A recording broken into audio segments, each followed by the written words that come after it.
4 minutes remaining.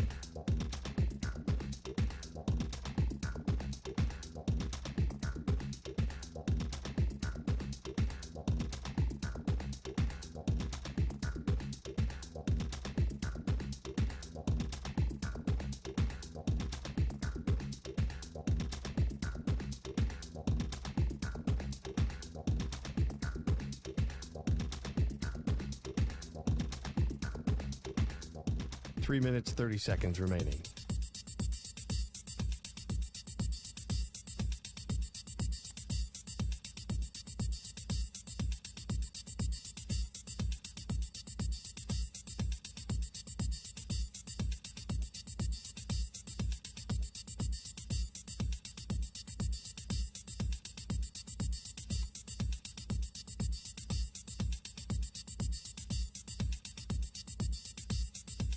Three minutes remaining.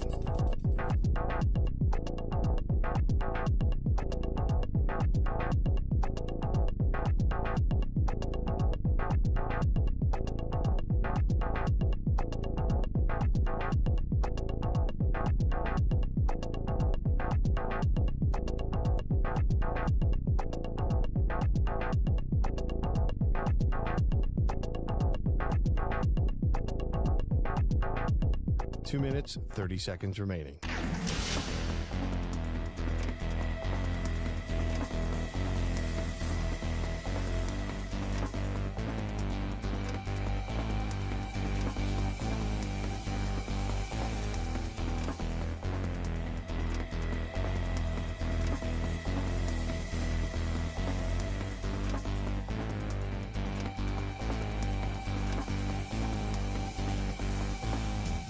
Two minutes remaining.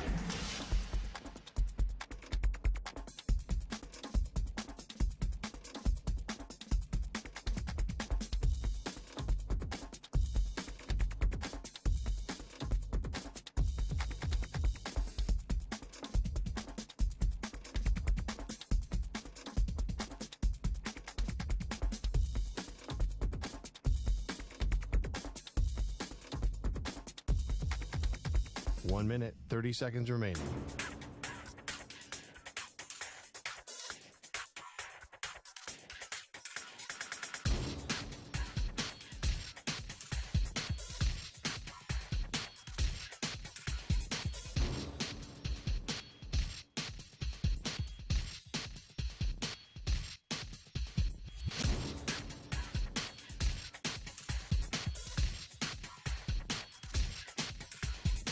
One minute remaining.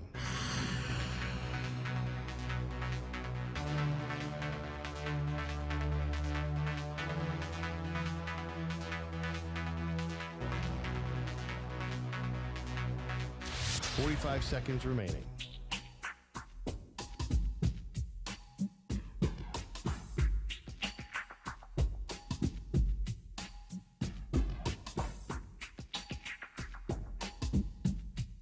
Thirty seconds remaining.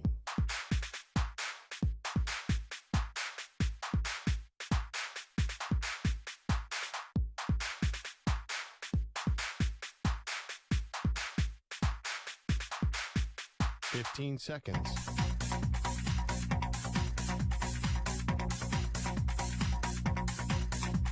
Break ends in 5 seconds.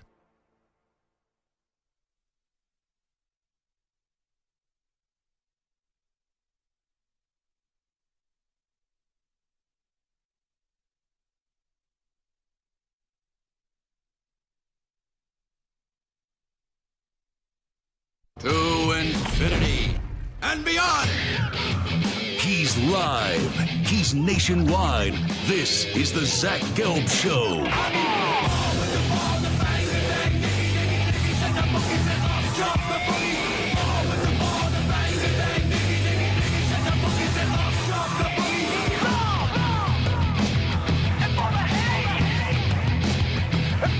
Here's your host, Zach Gelb.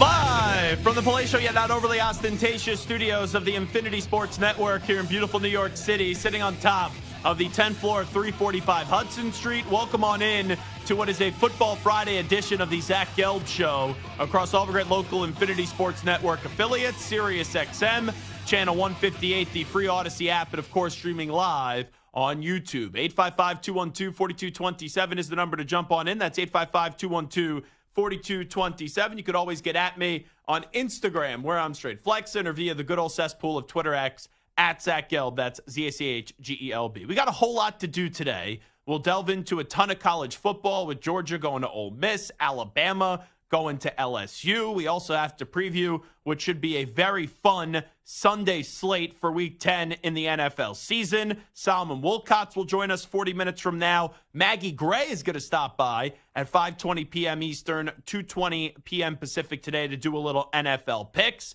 I am 9-3, and I think, what is that, the last 4 weeks? 5 weeks? 4 weeks? 9-3 in the last 4 weeks. So we'll continue, or hope to continue, the hot streak. Like, whenever you talk about the hot streak, that's when you usually dump some cold water on it. So I hope me saying that 9-3 in the last 4 weeks doesn't end me making up going 0-3 this upcoming weekend. So we'll get to all that. But I got to start with the Cincinnati Bengals. I hate to say this because the Bengals at times make you think they are the biggest challenger to the Kansas City Chiefs, knowing their history and knowing what they've done. And I will fully admit, I thought the Bengals were going to win the game last night. I thought they were going to get a victory up against the Baltimore Ravens and save their season and get to 500. But all throughout this, first stretch of games for them, first half of the season for them, I have simply said this with the Bengals. I know what people think they can be.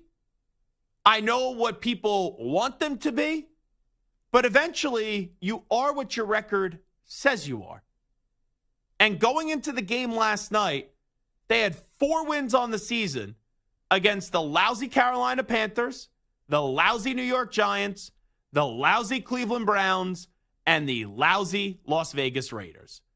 So even though they have defeated Mahomes when it has mattered before in the past, and I know they have Joe Burrow, I know they have Jamar Chase. I know they have Trey Hendrickson. But eventually, this team, not just 3 guys, this team needs to start winning games that actually matter. Like, you lose week 1 up against the Patriots, embarrassing, but you could survive. You lose week 2 up against the Chiefs by 1 point, and, not embarrassing. It was their best performance of the season, but you could survive. I know Jaden Daniels is all that. But in week 3 of his career, you can't make him look like Joe Montana. You can't, when Joe Burrow has 5 passing touchdowns back in early October, lose a game to the Baltimore Ravens 41-38. You can't not show up in the second half up against the Philadelphia Eagles. And last night, here is why I'm going to say that the Bengals, through the first 9-10 weeks, depending on where you're at for your team, are the most disappointing team in the NFL. Because the expectation is all the way up here. They have given you tangible things to latch onto in the past to make you think and to make you know that they're the biggest threat to Kansas City. But what happened in 2021 or 2022, 2023, all that's out the window because we're in 2024. And the goal is to get to the Super Bowl in February of 2025. And even though the Bengals can still make the playoffs, even though the Bengals can still be a force, there's no more wiggle room. They are a 4-6 football team. So yes, you could look at their schedule and you could carve out a path where they get to 9-8, you could get to 10-7, but I can't give them the benefit of the doubt. And you look at their schedule the rest of the way, the Chargers, the Steelers, the Cowboys, the Titans, the Browns, the Broncos, the Steelers, they could beat all those teams, but I can't guarantee you that they're going to be in the postseason. I can't guarantee you that they're going to beat the Chargers, the Steelers split there, beat the Cowboys, because this team has only showed you this year, the only thing you could guarantee is an up-and-down football team through 60 minutes, and you have no clue if it's going to be a win or a loss at the end of the game. And I get it. They have the talent. I get it. At times, for a quarter, at times, for a half, they look like a dominant force.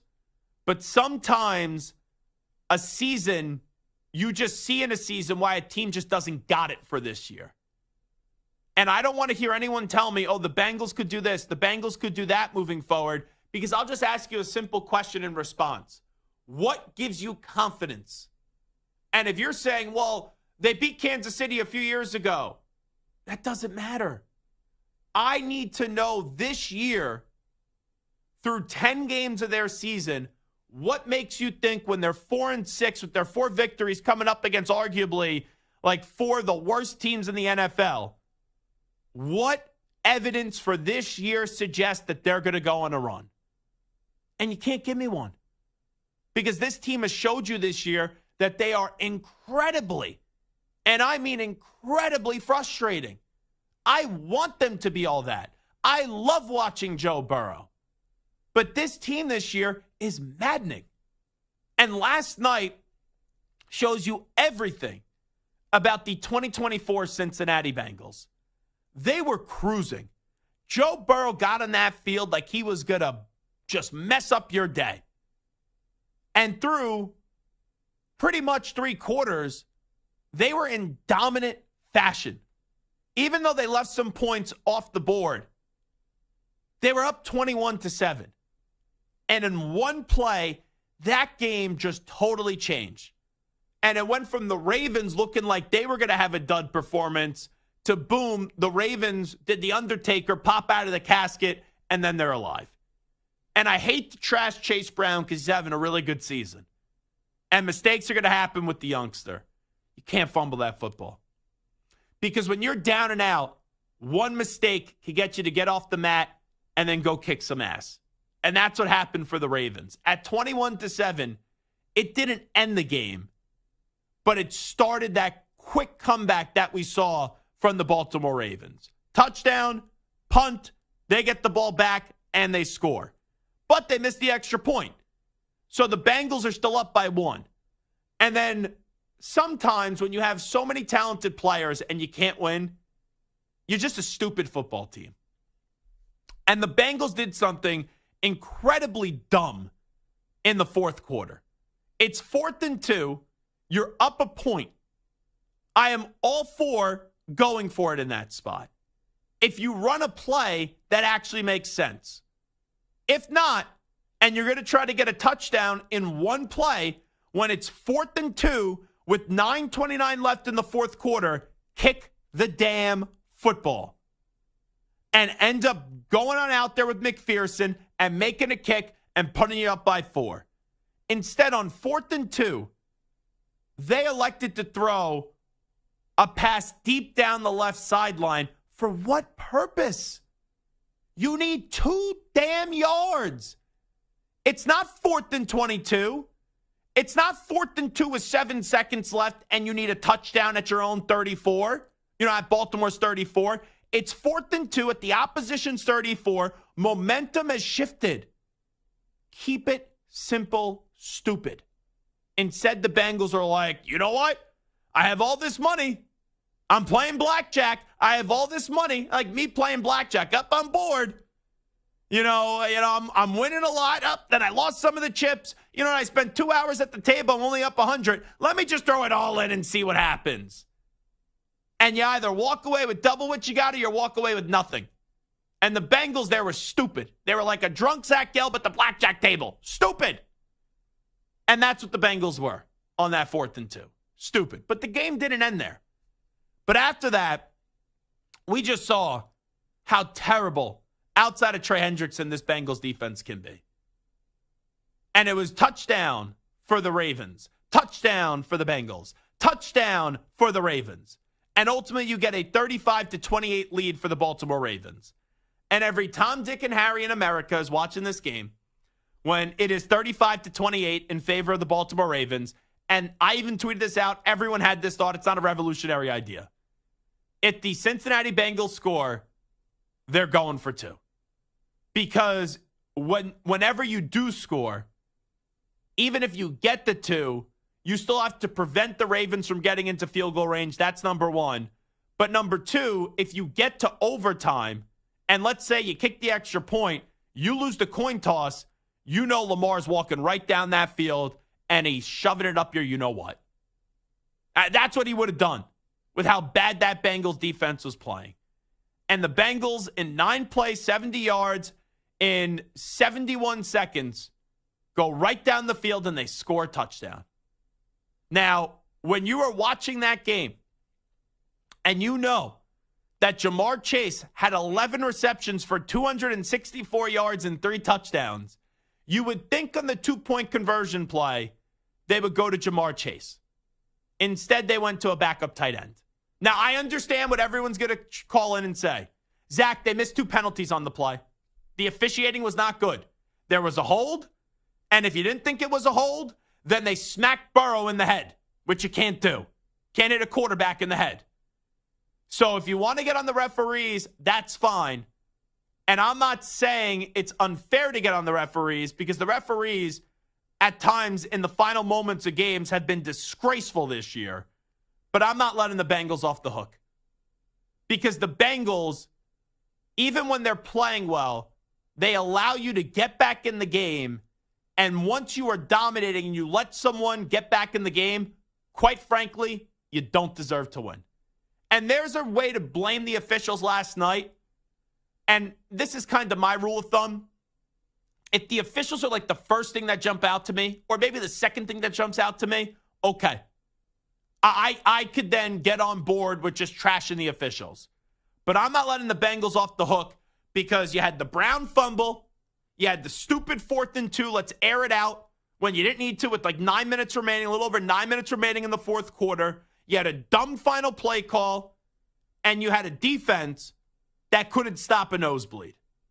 And here's what makes the Bengals incredibly frustrating as well. It's not only that they're 4-6 and what we think they could be, but if I would have told you through 10 games of the season that Joe Burrow would have 2,672 passing yards with 25 total touchdowns, Jamar Chase would have 981 receiving yards with 10 touchdowns, and Trey Hendrickson would be leading the league in sacks with 11 sacks, you would have never thought, if I told you, hey, what's the Bengals record through 10 games, that they would be below 500 and they would have 6 losses on the season.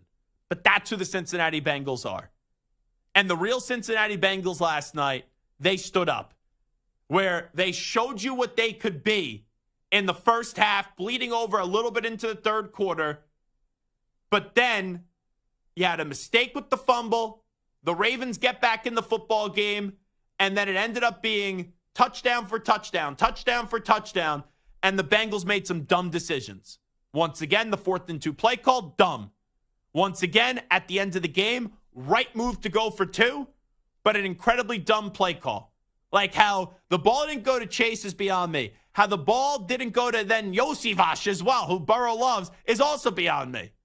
You know, even it didn't go to Gesicki. It didn't even go to Brown. Whoever the backup tight end is, that's who the ball went to. It was inconceivable watching that last night. Inconceivable. So you look back at that performance, the Bengals have played with fire this year. Oh, Zach, this is what they do. They get off to slow starts. Don't worry. And now we're 10 games in, and they're 4-6. If you're expecting Zach Gelb to get in front of a microphone when I wouldn't do it 3-4 weeks ago, if you're expecting me to get in front of the microphone today and say, oh, every little thing's going to be all right. You know, the Bengals have given you moments on the field this year to make you think they're going to be a great team. You're not getting that from me today. I'm disgusted. I'm appalled. Because you know what potential means? Potential means you haven't done it yet. And the Bengals this year have an incredible amount of potential. And we're looking in the rearview mirror and we're seeing what they were in previous years, 2021, 2022, 2023. Like we're seeing what they were in the past. But this year in the present, that football team has some star players, but they don't have a good team. Burrow, star. Chase, star. Hendrickson, star. But outside of that, the coach isn't any good right now, and the defense stinks. And this lackadaisical approach early in the season is now coming back to bite them, because when you lose another game to the Ravens that you were up big and you couldn't slam the door shut, Now you're sitting there and you're like, well, we're probably not going to win the division. And now, even though our schedule, we could say it's favorable, why should I expect you and why can I count on you to actually get the job done when you keep on disappointing us week in and week out? 855-212-4227, 855-212-4227. Let's start it off with Dave in North Carolina wants to chime in on the Cincinnati Bengals. Dave, what do we got? Hey, what's up, Zach? I couldn't agree with you anymore. Hey, look, if the Bengals don't end up making the playoffs, that coach is going to get fired. Zach Taylor's fired. He won't be. Here's why, Dave. I 100% agree with you that if they miss the postseason, he should be fired. And, right, you got Ben Johnson out there. Imagine Ben Johnson with this offense. You got Bill Belichick. Imagine what Bill Belichick could do with this team. Mike Vrabel, imagine what he could do with this team. The owner's too cheap. There is no way with what Zach Taylor has done in Cincinnati that they are going to fire Zach Taylor, even though it would be deserved for missing the postseason this year, and then go big star hunting for a Johnson, like for Ben Johnson, for Bill Belichick, for Mike Vrabel. It just would not happen. I would have zero confidence in that owner to get rid of Zach Taylor. I just don't think it would happen. I was going to say, Bill Belichick, we're on to Cincinnati. Remember that press conference? Like, that is the perfect spot. Imagine, in my opinion, Joe Burrow is the second-best quarterback behind Patrick Mahomes. If Belichick got hooked up in Cincinnati with Burrow and coached that defense up, they, like you said, you just laid it out. Cincinnati has stars. All they need is a coach, defensive-minded coach to come in there and shore things up. It reminds me of what Harbaugh did going with Herbert. You know, if the Chargers can land a big coach, I think the Bengals, hey, go get Belichick. That, to me, is a better job than Dallas. But Dave, you are 100% right. You are logical. But remember with Harbaugh, they ran it back the Chargers with Staley when everyone knew Staley was cooked because they were too cheap to get rid of Staley when Sean Payton wanted that job. So they ended up getting Harbaugh. I just think that it's going to take another year of the Bengals missing the postseason or the Bengals being a disaster for the owner to say, okay, I got to make a move. That's just what that team is. It is a cheap organization. They used to make their players back in the day, if you wanted a new jockstrap, you had to return the old one. They used to charge the players for Gatorade. They've made improvements, but it's a cheap organization, and they will rest on the laurels of, Zach Taylor took them to a Super Bowl a few years ago. Zach Taylor's been a good coach.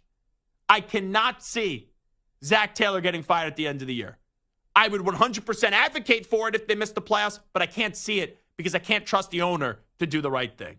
It is the Zach Gelb Show on the Infinity Sports Network. The player with the most pressure this weekend in college football and the coach in college football with the most pressure on them. I'll get to that next. But first, sports fans, listen up. 1 in 8 men will be diagnosed with prostate cancer, and bladder leaks could be a side effect. That's why Depend is teaming up with the Prostate Cancer Foundation to encourage screening. Because health is a long game, and it's yours to win. Now, here's the cool part. Through November, Depend is contributing up to $300,000 to prostate cancer research by donating 40 cents for every purchase of Shields Guards and Real Fit products. Void in Mississippi. Learn more at Depend.com.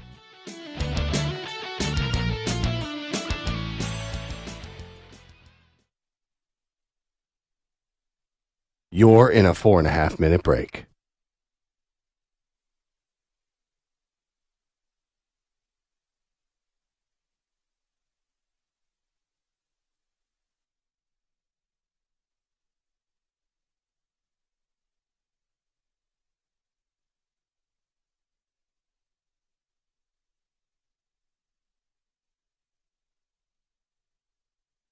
Four minutes remaining.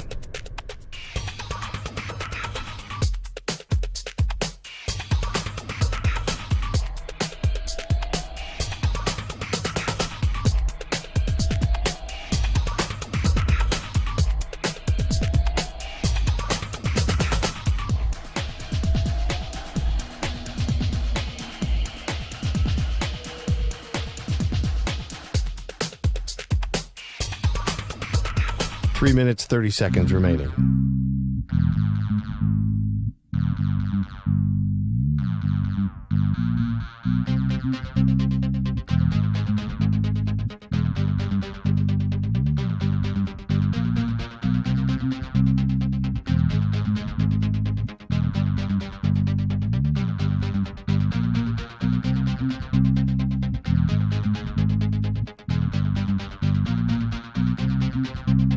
3 minutes remaining.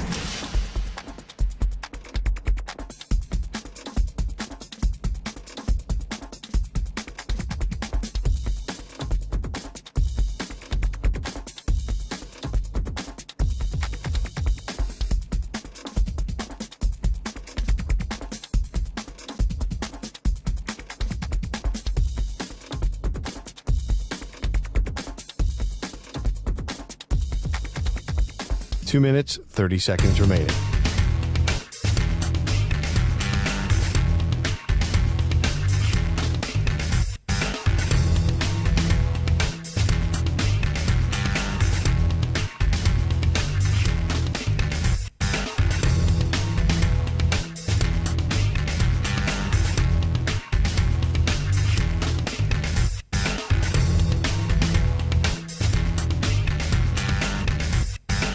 Two minutes remaining.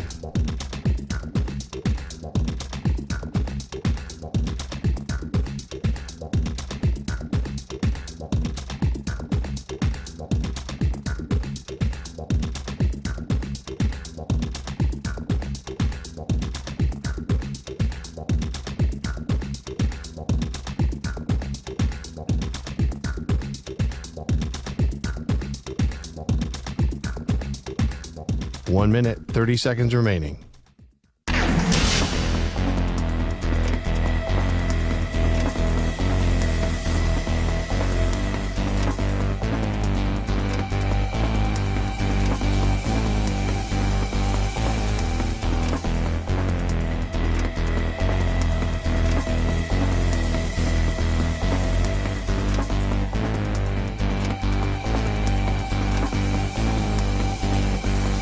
One minute remaining.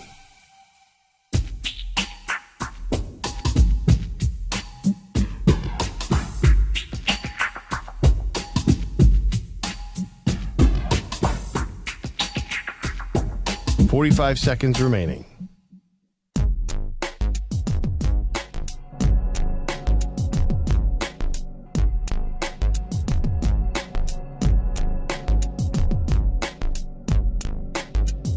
Thirty seconds remaining.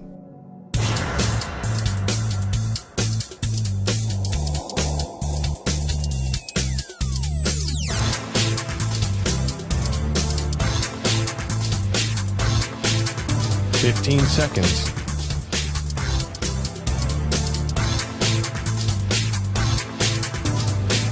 Break ends in 5 seconds.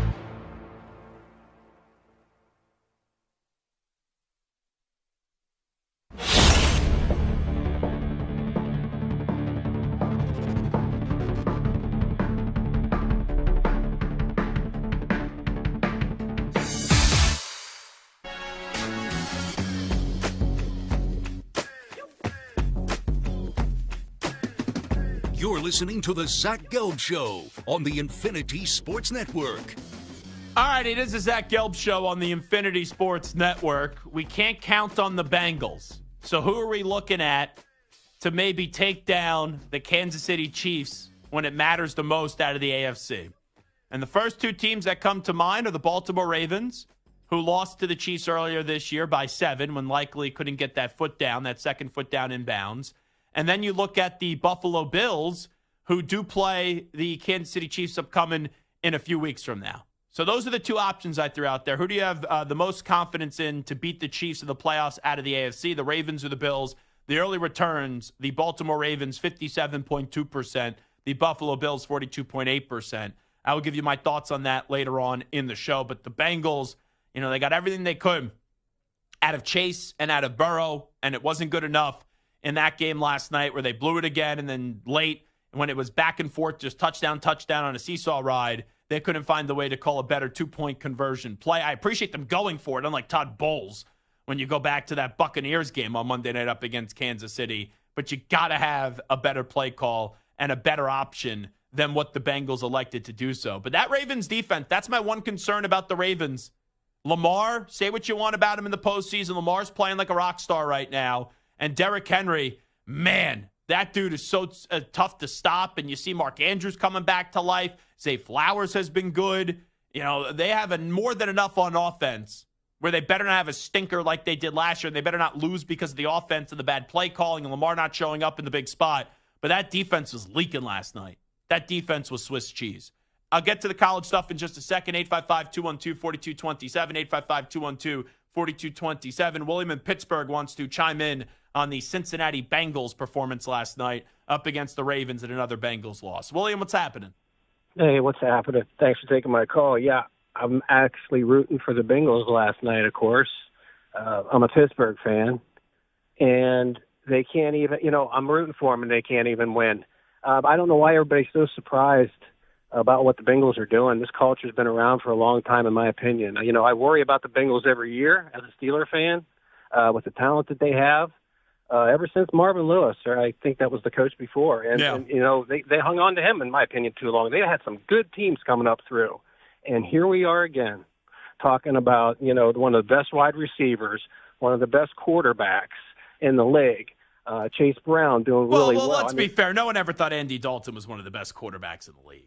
Joe Burrow, they definitely thought was one of the best quarterbacks in the league. Like, you want to tell me Chad Ochocinco is one of the best wide receivers in the league, more than fair. Jamar Chase, one of the best wide receivers. But I think there's a difference from the Marvin Lewis era where, yes, they got to the postseason all these years and they couldn't win a postseason game, but no one ever looked at that team as a Super Bowl team.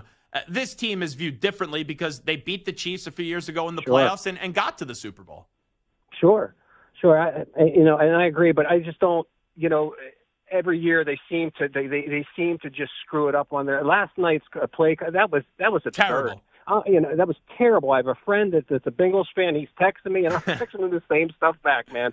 I was like, listen, I'm rooting for you guys, and you can't do it. So that's all I wanted to chime in and say. It just seems like year after year they're underachieving, and I don't know why. It's the culture or whatever's happening there. I know the culture thing's a little high schoolish, but maybe that's it. As far as I can remember, that's how they've been. Thanks for taking my call. Yeah, Will, I just got one quick question, if you don't mind me following up with one more thing. Your Steelers, they're 6-2. We know that the Steelers haven't won a playoff game since the 2016 season. Where are you at on your Steelers, just wondering, since you're talking about the Bengals culture?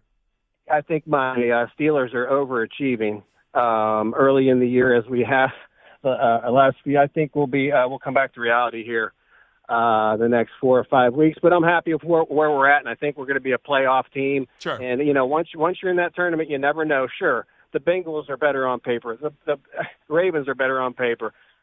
We hear it every year. And we'll get in there. We'll get in that tournament, and you never know what's going to happen. Good phone call. Really measured Steeler fan from William in Pittsburgh. You never know with the terrible towels. Sometimes they get caught up in this, and they think that they're going to be this great football team when history the last 7 years or so suggests otherwise. But that was a very measured phone call with just how much he was trashing the Bengals and just being honest about the Bengals. I thought he was going to be delusional about his football team, but that wasn't the case. So I appreciate both sides of that from William in Pittsburgh. Okay.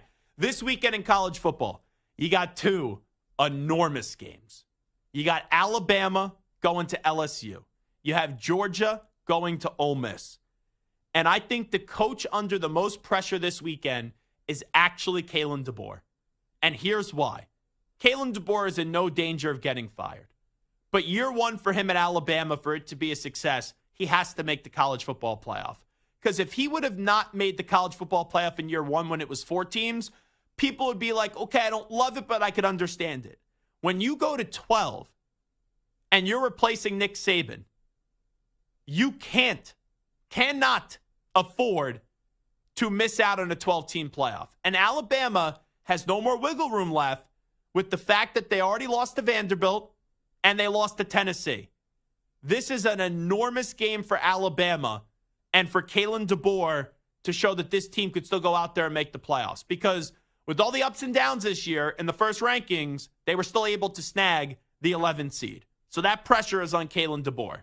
And in terms of the player under the most pressure this week, when you look at those 2 mega games, when you have Alabama and LSU and you got Georgia and Ole Miss, maybe I'm a sucker here. And I could be in this situation.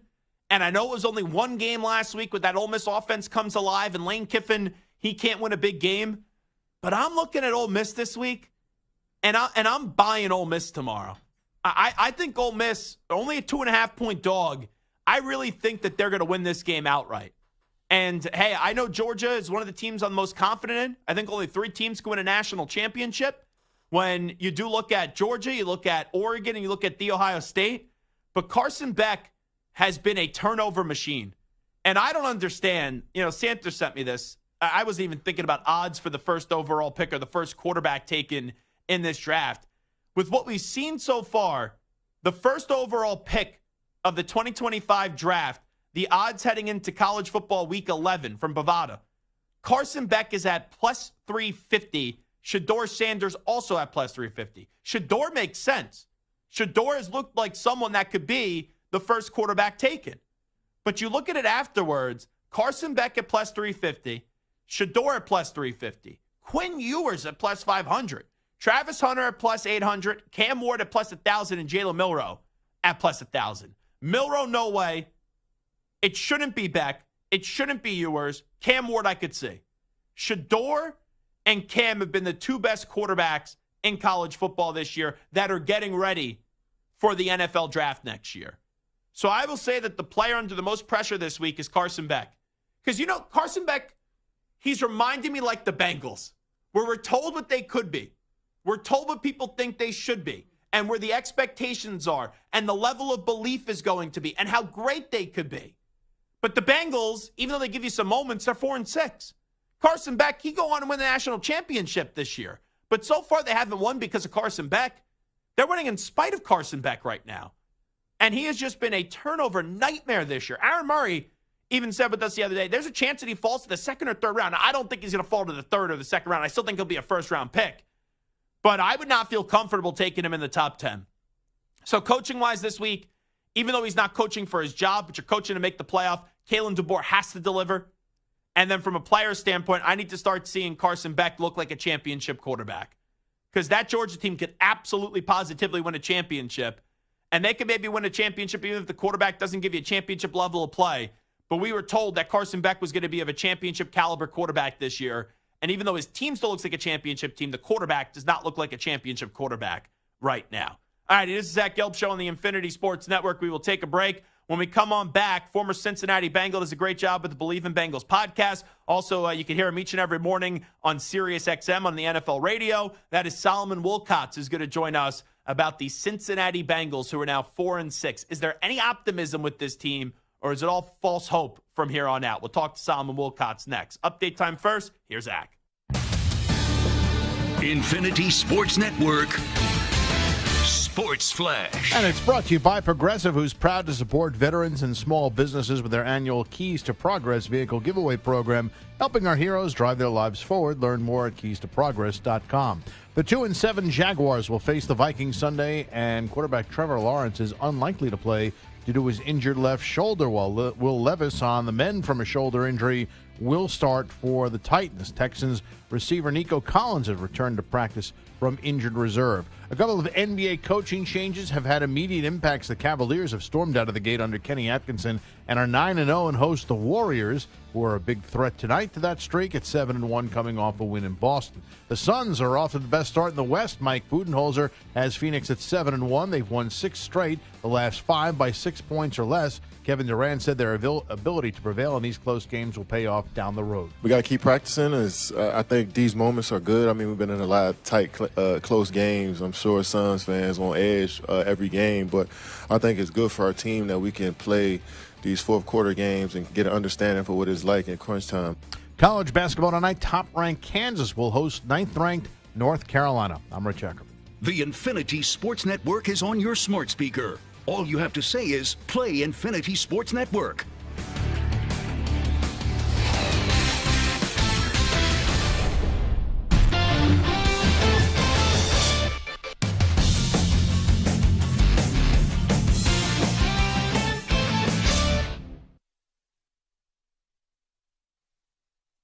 You're in a 5-minute break.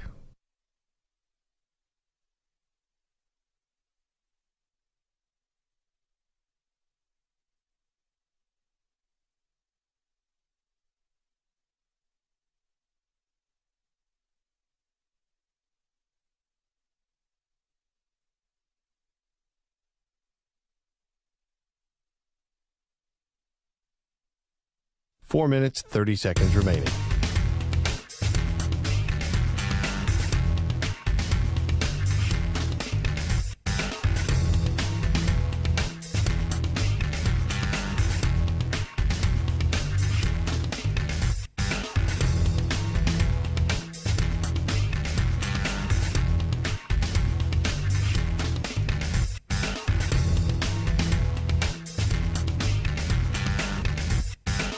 Four minutes remaining.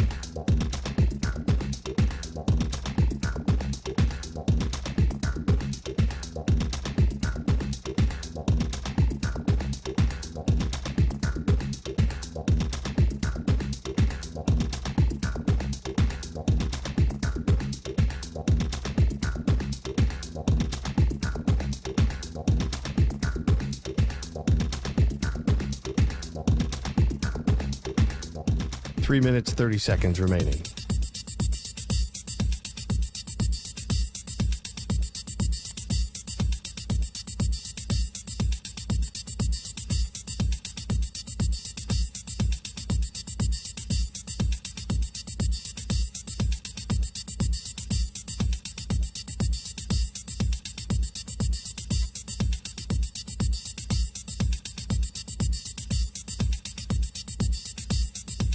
Three minutes remaining.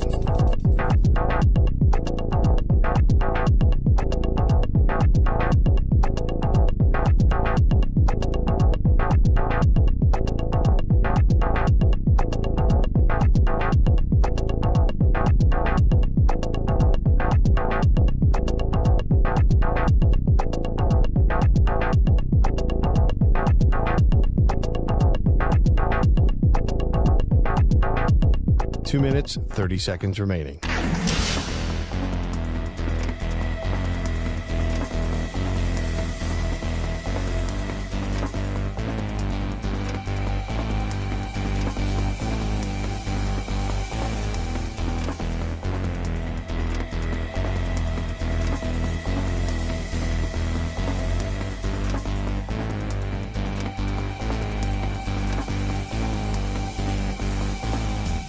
Two minutes remaining.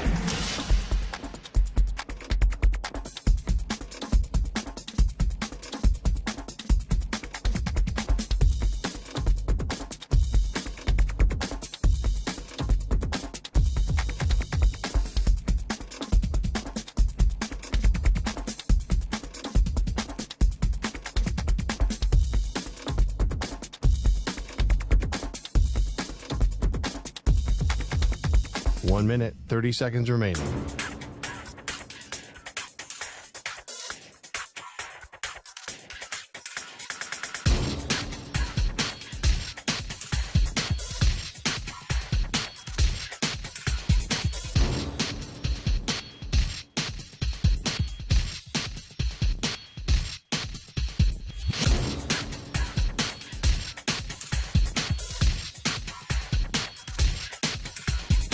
One minute remaining.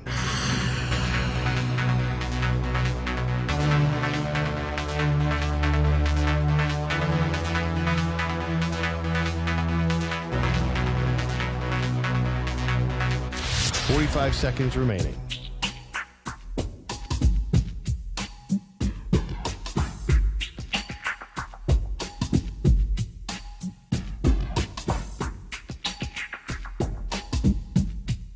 Thirty seconds remaining.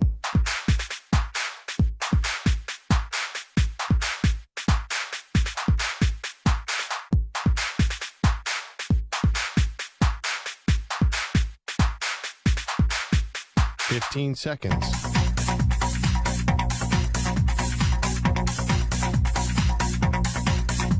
Break ends in 5 seconds.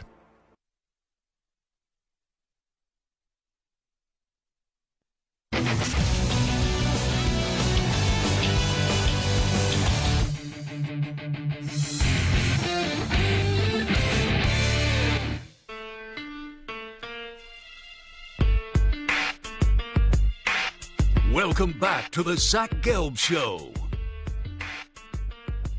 All right, it is the Zach Gelb Show on the Infinity Sports Network. It's time to ask the pros, where you, the listener, gets to ask us a question. and it's brought to you by O'Reilly Auto Parts. Simply tweet your question at INFSportsNet or at Zach Gelb using the hashtag #AskThePros. Be listening later in the show when we might answer your question. Think O'Reilly Auto Parts for all your car care needs. Get guaranteed low prices and excellent customer service from the professional parts people at O'Reilly Auto Parts. O'Reilly Auto Parts. We should have Solomon Wilcots coming on momentarily after what was a up and down and ended up being a disappointing performance by the Cincinnati Bengals. You know, it's just crazy. Joe Burrow was 34 of 56 for 428 yards and 4 passing touchdowns last night. Jamar Chase, 11 receptions for 264 yards and 3 touchdowns, and they don't win the game. And it's the second damn time this happened this season, because the last time that they played Baltimore, where they lost in overtime 41-38, Burrow was 30 of 39 for 392 yards and 5 passing touchdowns. He has thrown 9 touchdowns this year up against the Ravens. And the Ravens have 2 victories, and Joe Burrow has none. And I know he has the deal done, and Jamar Chase does not have his deal done yet, which I don't understand what the heck the Cincinnati Bengals are doing, messing around with that dude. Even though you may feel like, oh, he's not going to go anywhere because of Joe Burrow, I wouldn't automatically assume that. I would not. But it's a shame because it just shows you how we think, right, a lot of times a team gets to a Super Bowl, they lose. Oh, they'll be back. Don't worry. You know, they got maybe the second best quarterback in the game. They got a top 5 wide receiver in the game. And, you know, they just beat Mahomes and the Chiefs.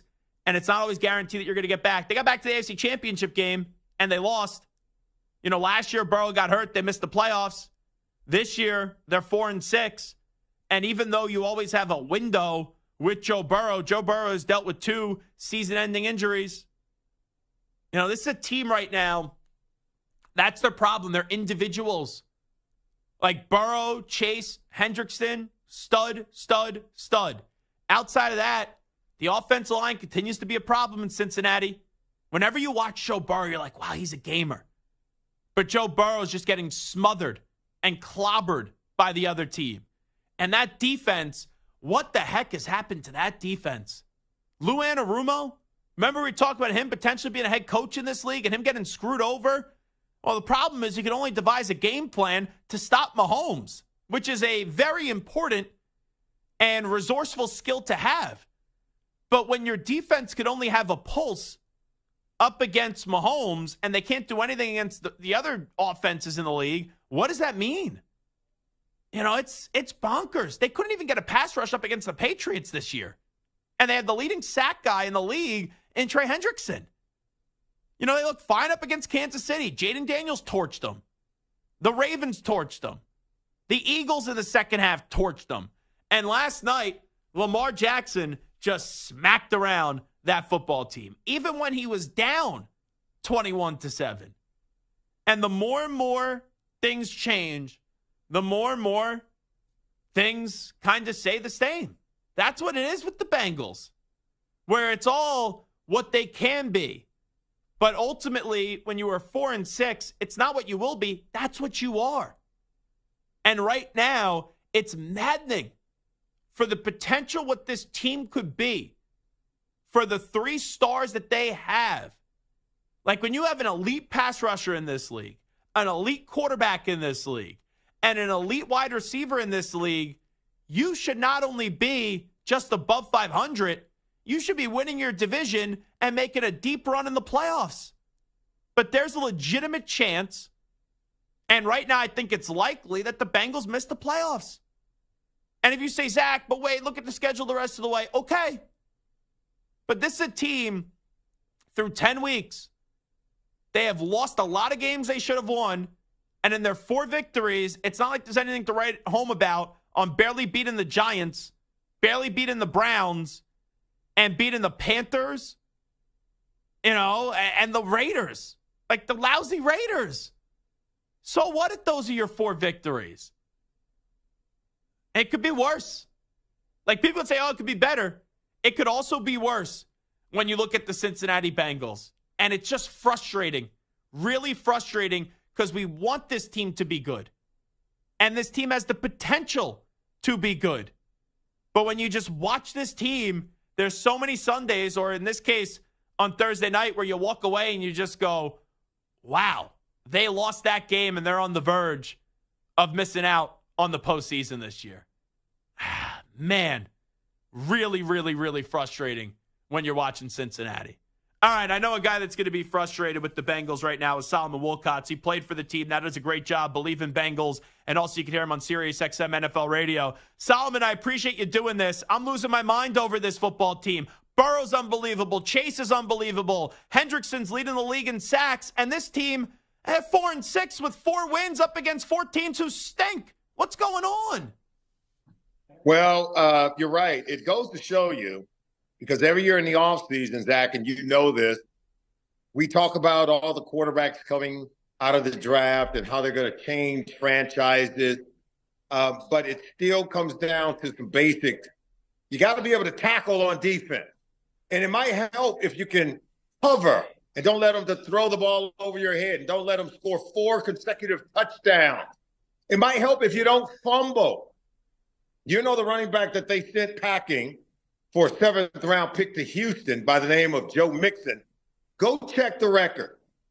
He's got a career number of 6 fumbles in like his 7 seasons in the NFL. 3 of them came during his rookie year, and then he's only fumbled 3 times since then. He never fumbled. Go take a look at the numbers. When you don't turn the ball over and you're good in terms of blocking and tackling, that's what wins games. You can throw for all the yards you want. You can catch the football. And look, we love Joe Burrow and Jamar Chase. These guys are historical players. And now you got to wonder and wait and hope the Bengals don't waste their careers, right? You got to hope that it doesn't happen. But you have to have those other components if their performance is going to be meaningful. Do you think there's any chance at the end of the year that they get rid of Zach Taylor? No, because I don't think Zach's not the problem. I would have went for 2 points at the end of the game. I think he understood a team on a short week, on a visiting team, who's now went over, to keep the game from going into overtime. You got to win it now. It's like you got to drive the sword in when you have a chance to stick the blade in. You do it. You go for the kill shot. And you've got a red-hot quarterback and an ice-cold defense that can't stop a bloody nose. So why would you want to put Lamar Jackson back on the field? Why would you want to send your players back out there in the 5th quarter of a game called overtime, thinking that you were going to win it then when you have a chance to win it now? If you go back and look at that play, and I love Joe Burrow's take on it, he said they never call that. But guess what? There's a rule in the National Football League that you can't go to the head of the quarterback. You can't go low on the quarterback. You can't grab and hold players at the line of scrimmage when they're trying to run a pass route. Like, these are the rules of the game. You don't, as a referee, you don't get to pick and choose when to call it.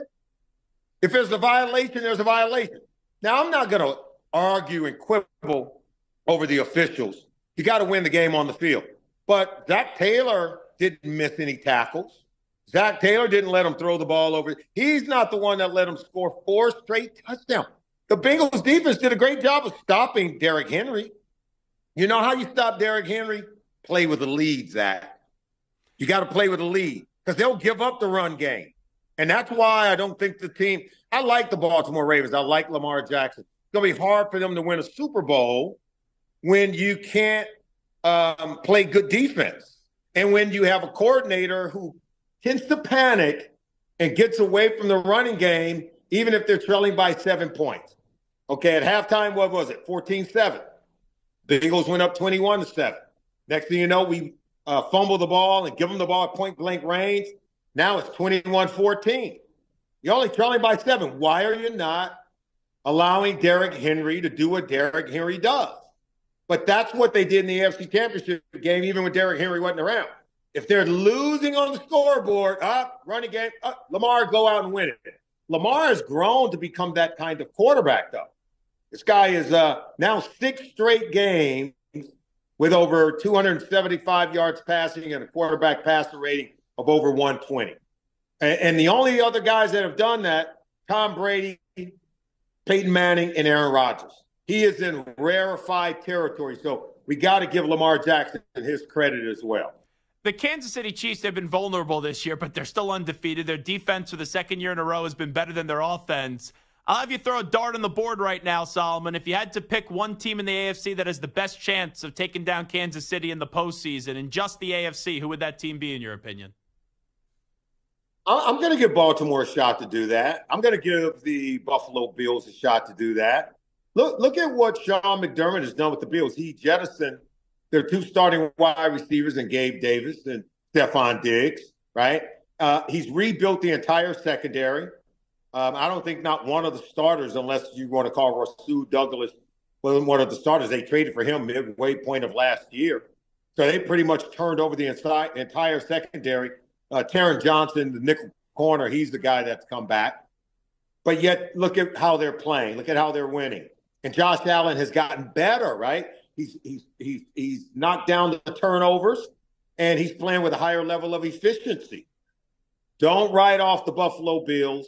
And the Baltimore Ravens got a shot, except they couldn't stop you and I if we were playing quarterback and wide receiver. They can't stop anybody. I don't know. I would be throwing some ducks. Let's be real. They could pick me off. Well, then let me throw it and you catch it. How about that? I think they'd be all over me trying to create some separation, if I'm being honest. But that defense, if we do believe that defense win championships, and I do, that's not a championship defense right now. Kansas City has a championship defense. Don't sleep on the Chargers, okay? Just do not. Go look. The Chargers right now have the best defense in the NFL. They have the number one ranked scoring defense. They're only giving up 12 points a game.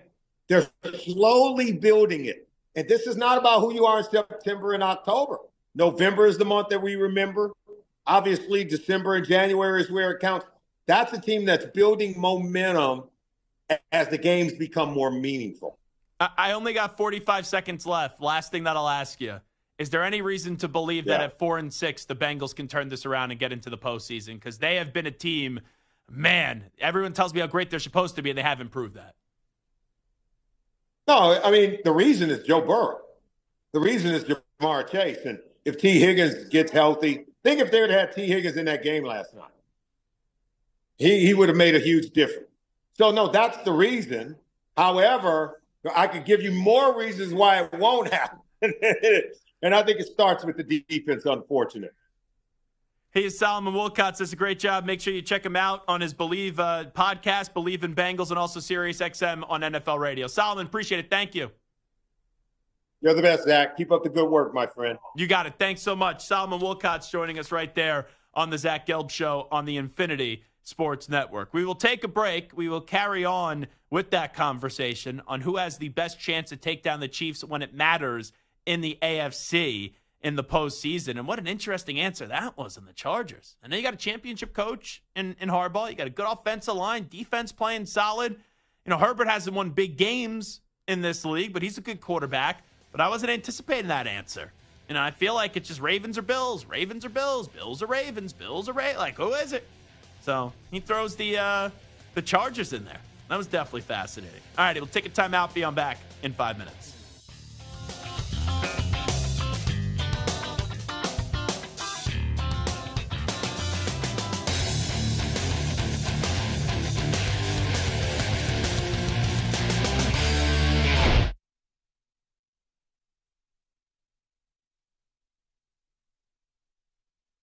You're in a 5-minute break.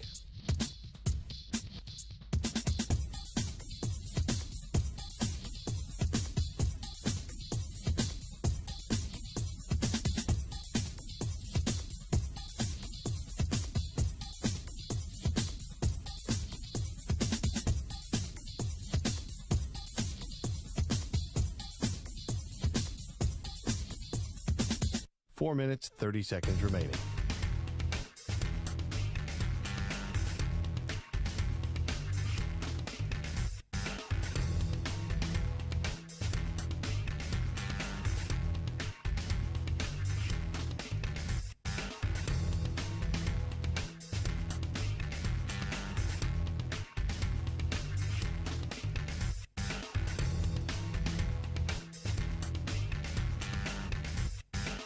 4 minutes remaining.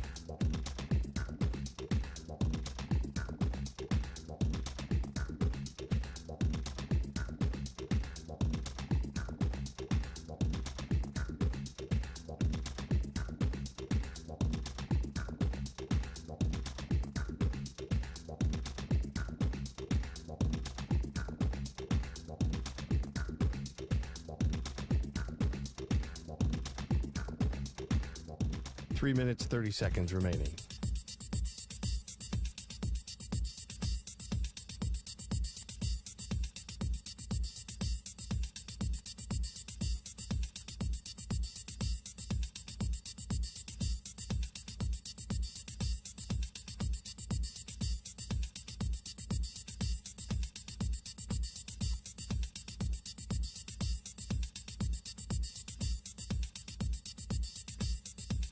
Three minutes remaining.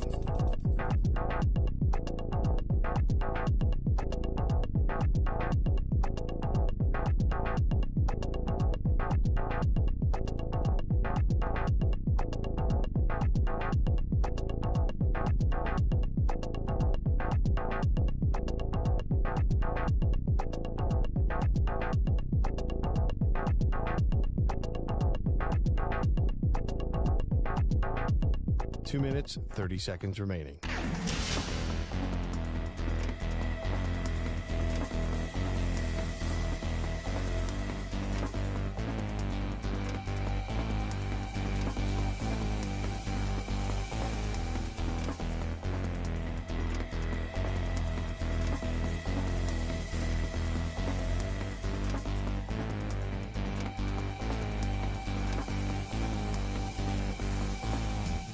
Two minutes remaining.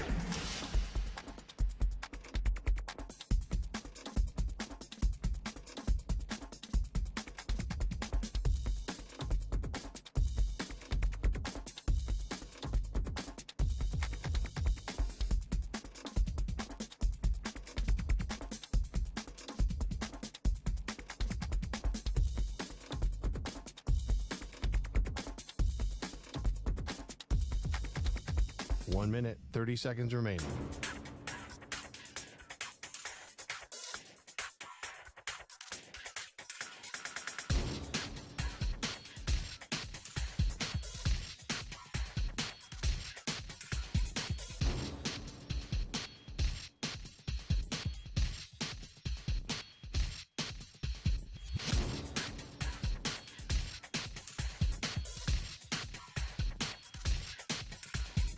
One minute remaining.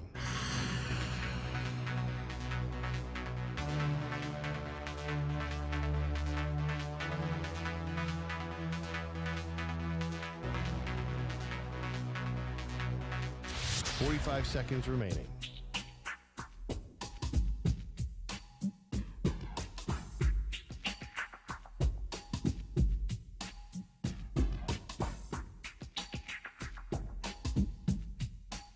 Seconds remaining.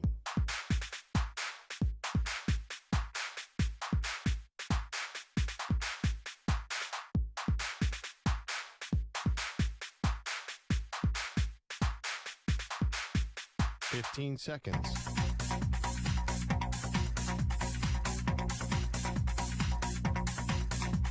Break ends in 5 seconds.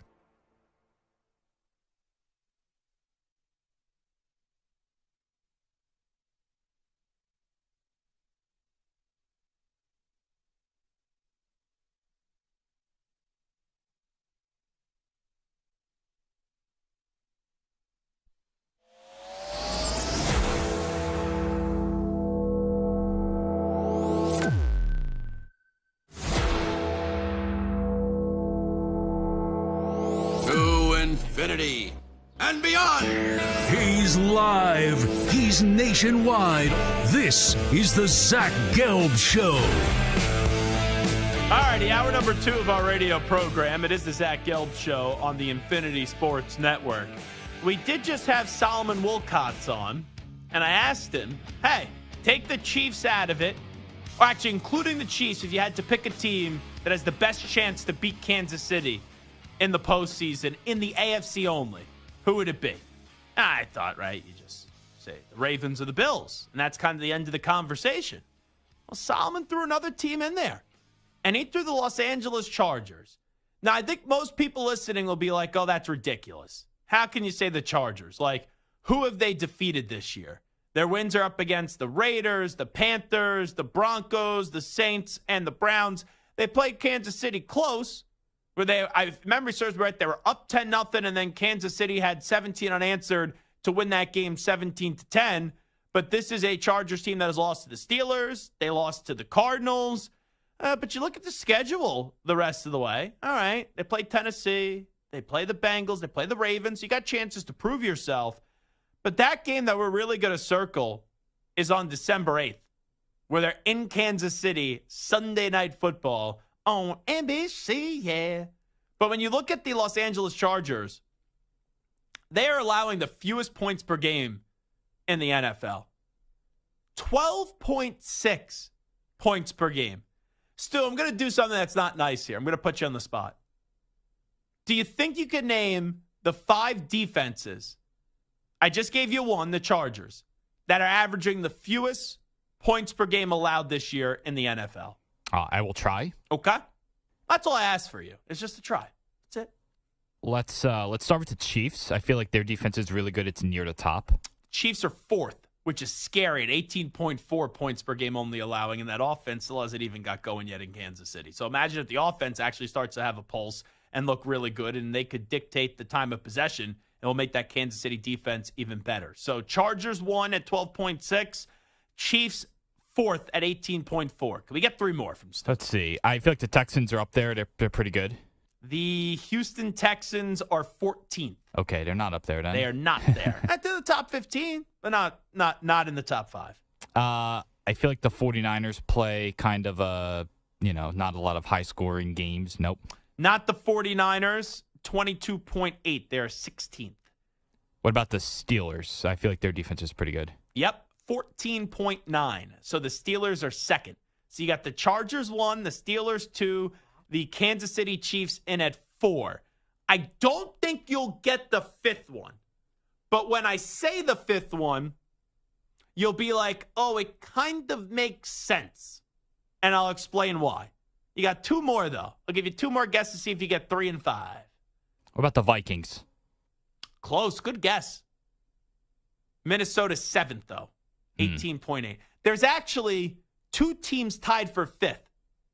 2 teams tied for 5th. So you have, 3 teams really that you could mention. We're just looking to fill 2 spots, though. 2 spots. Give you one more. I'll give you 2 more guesses. All right. What about the Packers? Good guess. 21.6 points per game. They're 13th. Let me tell you. What about the Jets? Because I feel like the Jets, their offense has been more of the concern, and the defense has been okay, but not amazing. Jets are 10th. Okay. 10th. In at number 3, the Denver Broncos. 17.9 points per game. Now, you got 2 teams tied with 18.5 points per game. I'll give you a hint. They play in the same division. I will give you 2 guesses. You tell me what division, and then we'll see if you get the team.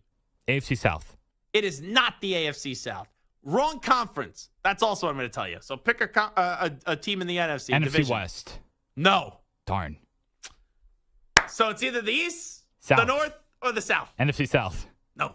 NFC East. No. NFC North. Come on, Stu. The NFC North. Okay, so I've given you the division. You've already guessed, and it was not the Packers. Oh, I'm missing out. Yeah.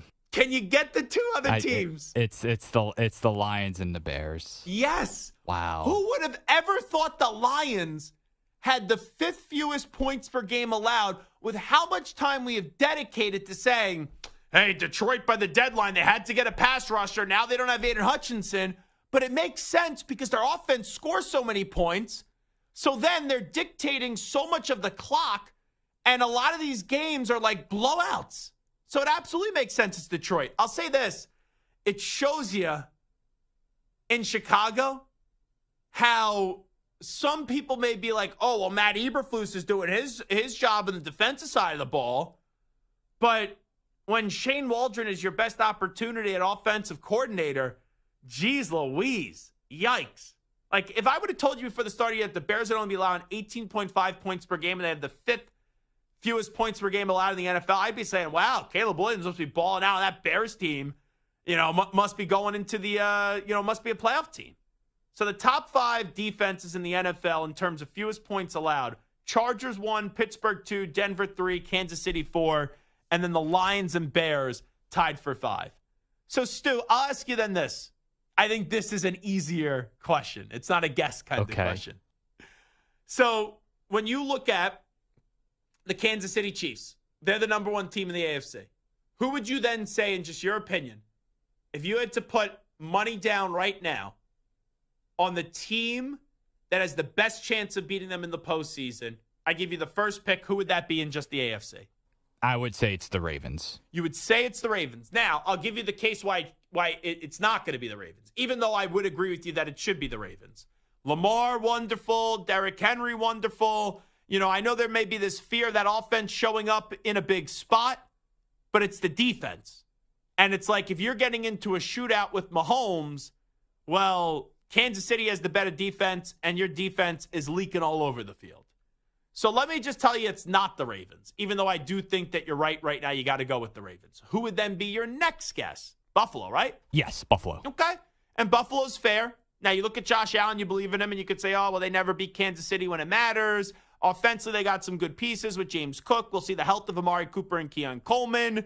Defensively, Sean McDermott's done a good job in revamping that defense. Buffalo's only allowing the 8th fewest points in the NFL at 19.2. Now, here's where the fun starts. Because Solomon was basically like, after that, don't sleep on the Chargers. How many teams do you have to give me in the AFC before you get to the Chargers? So you already told me Buffalo and Baltimore. How many then other teams do you give me in the AFC before you say, okay, I could see what Solomon Wilcots is selling us? I think I might only be at 2. Okay, and I could guess who your 2 teams are. You would say it's the Texans are one of them? Yes. Would the Steelers be the other? They would be the other one. Okay. And the Bengals, it's like, all right, get to 500. I can't at this point. And then we could maybe make the case for you. Like, if the Bengals just get in, that's the toughest part for the Bengals. They got to get in. And I don't know if they're going to get in. Like, you look at Cincinnati right now at 4-6. Do win-loss with me real quickly here. Sure. At the Chargers. Win. Steelers. Win. At the Cowboys. Win. At Titans. Win. Ooh. Browns. Win. Wow. Hot streak. Broncos. Win. At the Steelers. Loss. So you have them winning 6 more games. So that would get them to 10-7. The talent is there. They're so frustrating. Like you said at the start of the show, they're just extremely frustrating. In that stretch, I think the most I could give them is 5. Without sound like, yeah, I'm not disagreeing with what you just said. It's fair. But to only have them in their next 7 games lose 1 time, you only had them if I'm trying to be optimistic, they go 5-2. I'd sign up for that in a second, and at least puts you in the hopper and it puts you in the conversation. If you go in terms of how they played this year,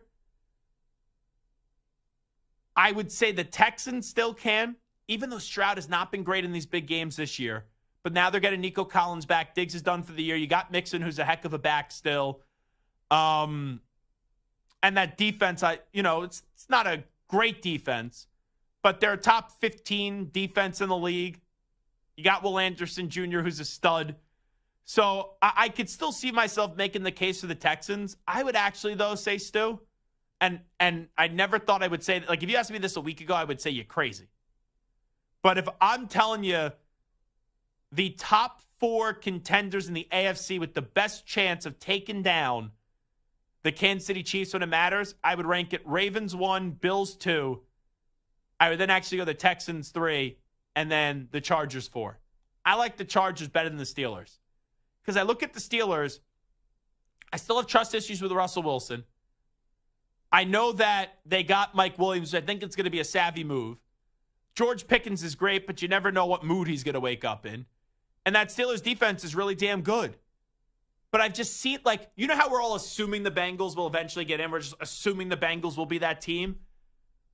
I know that they're 6-2, but how many times have we seen the Steelers get off to a good start There was one year they were undefeated, like the 9-0, 10-0. And they were terrible down the stretch. I'm not saying they're going to be bad down the stretch, but that team has a massive monkey on their back. And that's just to simply win one playoff game. So I'm assuming they're not going to be playing the Chiefs. Well, they could play them divisional round weekend. But they got to get through wild card weekend. And then you would have to win another game and it be up against Kansas City. Like, that could be, I don't think I've ever used this word before on the radio, a slobber knocker of a game, right? It could be. Where both those defenses are just mauling each other. But are you trusting Russell Wilson, George Pickens, Najee Harris, and Jalen Warren in a big spot with Pat Freiermuth? Or are you trusting, if both defenses are going to show up, are you trusting Mahomes, Kelsey, Hopkins, and, right, you would think Kareem Hunt and probably Isaiah Pacheco back by then? I'm trusting Kansas City. You know, I look at the Chargers with that line, a defense that's playing out of their mind. They got to beat someone first. But it would also be dependent on Harbaugh getting that next level out of Herbert, which a lot of us believe that he can. So I still think it's a two-team race in the AFC, Bills and Ravens with the best chance to take down the Kansas City Chiefs. But, geez, remember how deep we thought this AFC was going to be going into the year? It's really not. Like, does anyone feel good if the Ravens are playing the Chiefs or the Bills are playing the Chiefs and telling me in a convincing fashion that you're adamant that they're going to get the job done when it matters? Like, the Ravens almost won this year against them. The Bills could win in a few weeks up against them. But we've seen those teams beat them before in the regular season. Can you beat them in the postseason? So who do you have more confidence in to beat the Chiefs in the playoffs in the AFC, the Ravens or the Bills? 57.2% say the Ravens, 42.8% say the Bills. Here's why it's the Ravens. Even though, like I saw Jesus put it in the chat, even though with that defense being a problem, it's because the way you would beat them is in just one of like the craziest AFC championship games or divisional round games that we've ever seen. Where it's like, okay, remember when the Patriots played the Chiefs, Brady Mahomes in that classic AFC championship game? Belichick did a heck of a job in the first half. And Mahomes was making mistakes early. But then eventually the sleeping giant's going to wake up in Mahomes, and he's just going to be unbelievable. And we know what Brady was doing in that game. Brady, third down conversion, 3rd and 10, bang, 3rd and 10, bang, 3rd and 10, bang. The way that you're going to win is it's just simply this. You got to win in regulation. Now, you could win in overtime, but both teams get a chance to possess the football.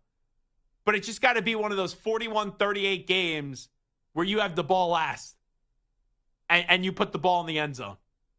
Or, you know, you kick a field goal late and there's only, I would say 20 seconds, but we saw Buffalo do it 13 seconds. But you get the point. Like, that's the only way. I really think for the Ravens and you know, the Bills, their defense is better. But for the Baltimore Ravens, you're just going to have to go toe-to-toe with Mahomes and hope that Mahomes just makes a mistake. And then, or you just have the ball last. But I would still say it's the Ravens because they're just so overpowering with Lamar Jackson and Derrick Henry. As long as they stay healthy, you know, that's got to be the best 1-2 punch in football right now. If you look at offensive 1-2 punches in the NFL, and we're going through this, like, it's Josh Allen, Buffalo, but there's not that second great name. It's like Tua Tagovailoa is not on par with what Tyreek Hill is. You know, the Steelers, you don't love the quarterback. You know, Pickens is solid. You know, Joe Burrow, Jamar Chase, tremendous 1-2 punch, but they're 4-6. You know, as C.J. Stroud and Nico Collins have a heck of a connection when Nico gets back, but it's not them. You know, Mahomes and Kelsey, like Kelsey hasn't been great this year. You want to tell me that it's A.J. Brown and, would you even go Jalen Hurts or you go Saquon Barkley? I think I go Saquon Barkley first, if I'm being honest. You know, you want to tell me it's Jared Goff and Amon-Ra St. Brown? Like, you're going through this. You want to tell me it's run CMC and Debo? Like, tell me that there's a better 1-2 punch in the league right now, Stu, than Lamar Jackson and Derrick Henry on the offense side of the ball. The only one you could argue is Joe Burrow and Jamar Chase. And even so, Joe Burrow and Jamar Chase went off last night. They were a 1-2 punch on steroids last night. and it still wasn't good enough to beat Lamar Jackson and Derrick Henry. So it's just unbelievable what they did. So I put out this tweet last night, Stu, and a thing like went viral. I woke up this morning to over 300 notifications. And like, like when you get like see a tab, it's like 300 plus. And I'm like, what the heck did I tweet last night? And I was tweeting about that Brianna Chicken Fry and her breakup with Zach Bryan and what a pig he is. Seriously, some of the things he did. And I was all in on that BFFs pod last night where she finally spoke. Did you see how many millions she passed up? She got a non-disclosure agreement sent her way. Like, God knows what else she could have said. And she said she didn't even go all in. He offered her, the country star, $12 million, I believe over 3 years. $12 million to not speak about their breakup. And she didn't take the money. So I give her credit for it. I would have taken the money in a second. So I thought maybe it was something off of that. But I just simply tweeted out last night. I almost forgot I did so. At 12:33 a.m., through 10 games, Joe Burrow has 2,672 passing yards with 25 total touchdowns. Jamar Chase has 981 receiving yards and 10 touchdowns. Trey Hendrickson has 11 sacks. The Bengals are 4-6. This thing has done like 135,000 views already. It's only been up since 12:33 a.m.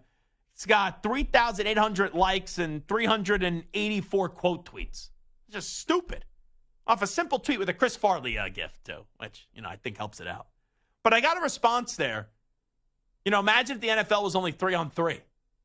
So it's tough to really do the defensive side of this. If we're just doing a draft right now, Stu, quickly, flag football, you got to pick a quarterback, wide receiver, running back. Who would your quarterback be? Who would your wide receiver be? Who would be your running back? I'll give you the first pick. Go ahead. Okay, my first pick, I would go with a quarterback, Lamar Jackson. I just think he could do everything. He could throw, he can run, he could do, he'd just be evasive, just everything you kind of want in like a flag football quarterback. I would have to go Lamar. So I would agree, since you went quarterback, I'll then make my quarterback the third pick because you're not going to pick another quarterback. I would take running back Saquon Barkley, and, McCaffrey's just banged up right now. And then, Derrick Henry, as great as he is, if it's flag football, the physicality just takes away. And then wide receiver, I'm between two people. I'll go Tyreek. I almost went Justin Jefferson, but I'll go Tyreek. So I will take Saquon and Tyreek. You already have Mahomes, so who is your running back and wide receiver? Yeah, so I would have taken Saquon at running back. Oh, sorry, you have Lamar at quarterback. Sorry. Yes, Lamar quarterback. I would have taken Saquon at running back, and Hill is between two people I was kind of deliberating against a wide receiver. Really three people, I guess. Jamar Chase and Jefferson. I'll probably go Justin Jefferson. Okay. At receiver, and then you mentioned the running back who was my second option, and it is Christian McCaffrey when he is healthy. So Stu's team is Lamar Jackson, Christian McCaffrey, and Justin Jefferson. Ooh, that's pretty good. And mine is Tyreek Hill, Saquon Barkley. And then who do I go at quarterback? I'll take Mahomes. Yeah. I'll take Mahomes. Yeah, maybe want someone a little bit more mobile. But then if you're looking at mobility with also the arm, like I thought Josh Allen, but it's kind of like Henry. The physicality's not there in a flag football. So, yeah, I would go Mahomes. Who wins there? If we got to then do defense. We'll do that later. Ooh. But you have Lamar, you have McCaffrey and Jefferson. And I had Saquon. I also had Patrick Mahomes and then Tyreek Hill. That's pretty damn good. Good luck being like TJ Watt, Pat Surtain, and then Fred Warner. Like, those would be the three, like, the defensive lineman, linebacker, and then secondary player that I would think of trying to defend that. All right, this is Zach Gelb Show on the Infinity Sports Network. We will do a news brief next. You're in a 5-minute break.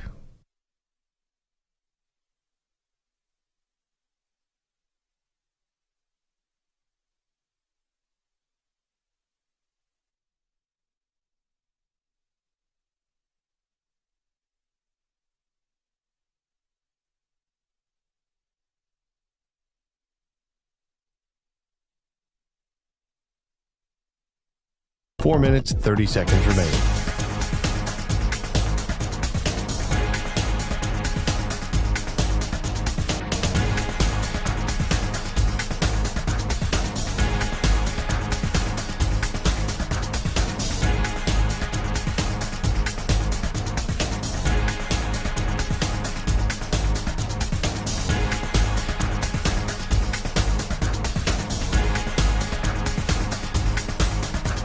Four minutes remaining.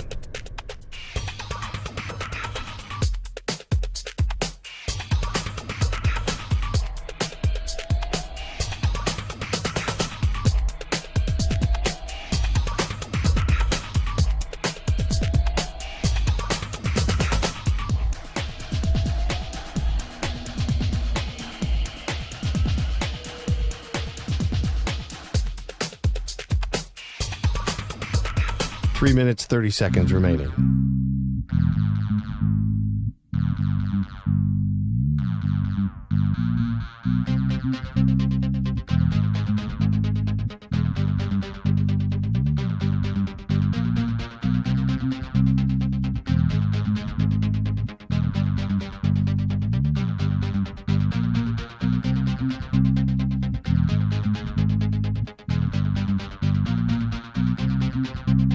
Three minutes remaining.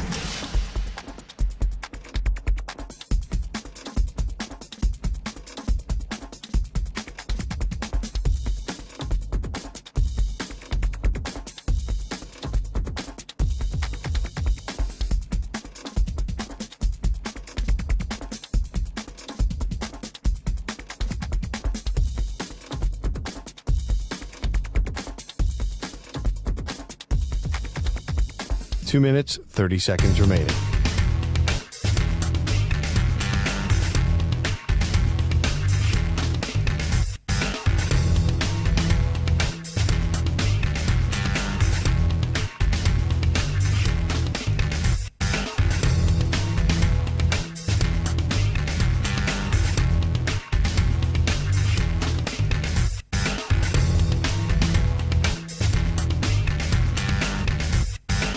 Two minutes remaining.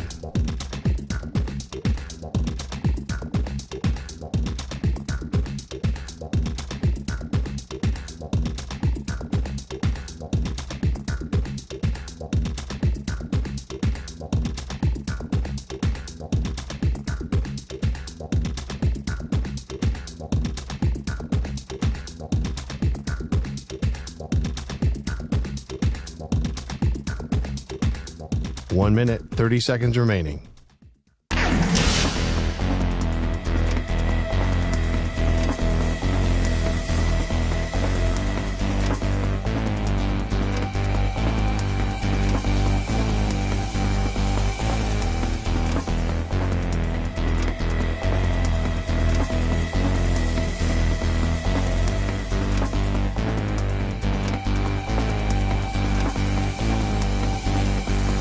One minute remaining.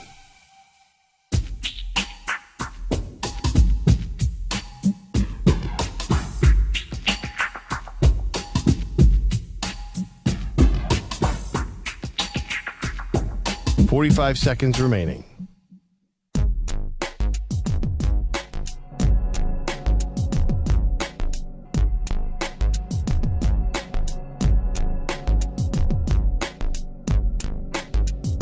.30 seconds remaining.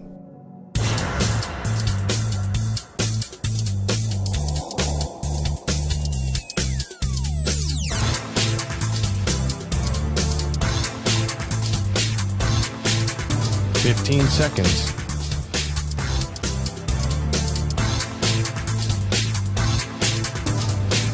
Break ends in 5 seconds.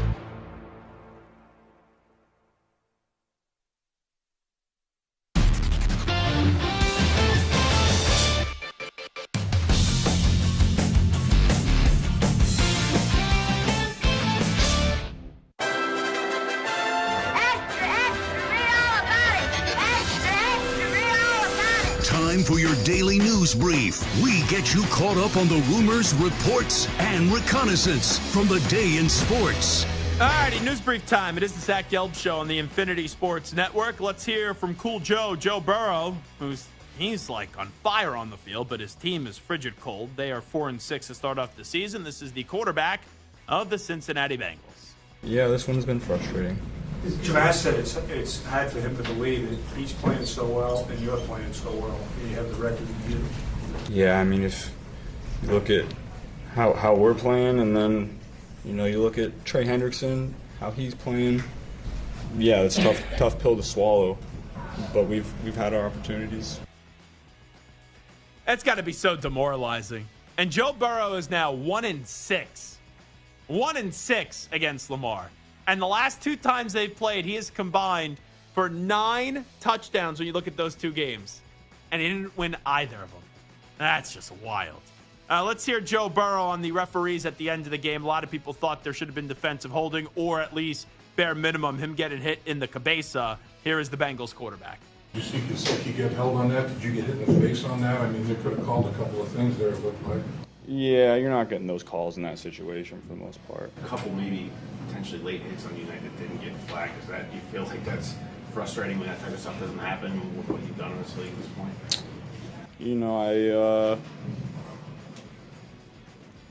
I feel like I've never really gotten those calls, so I don't really expect that.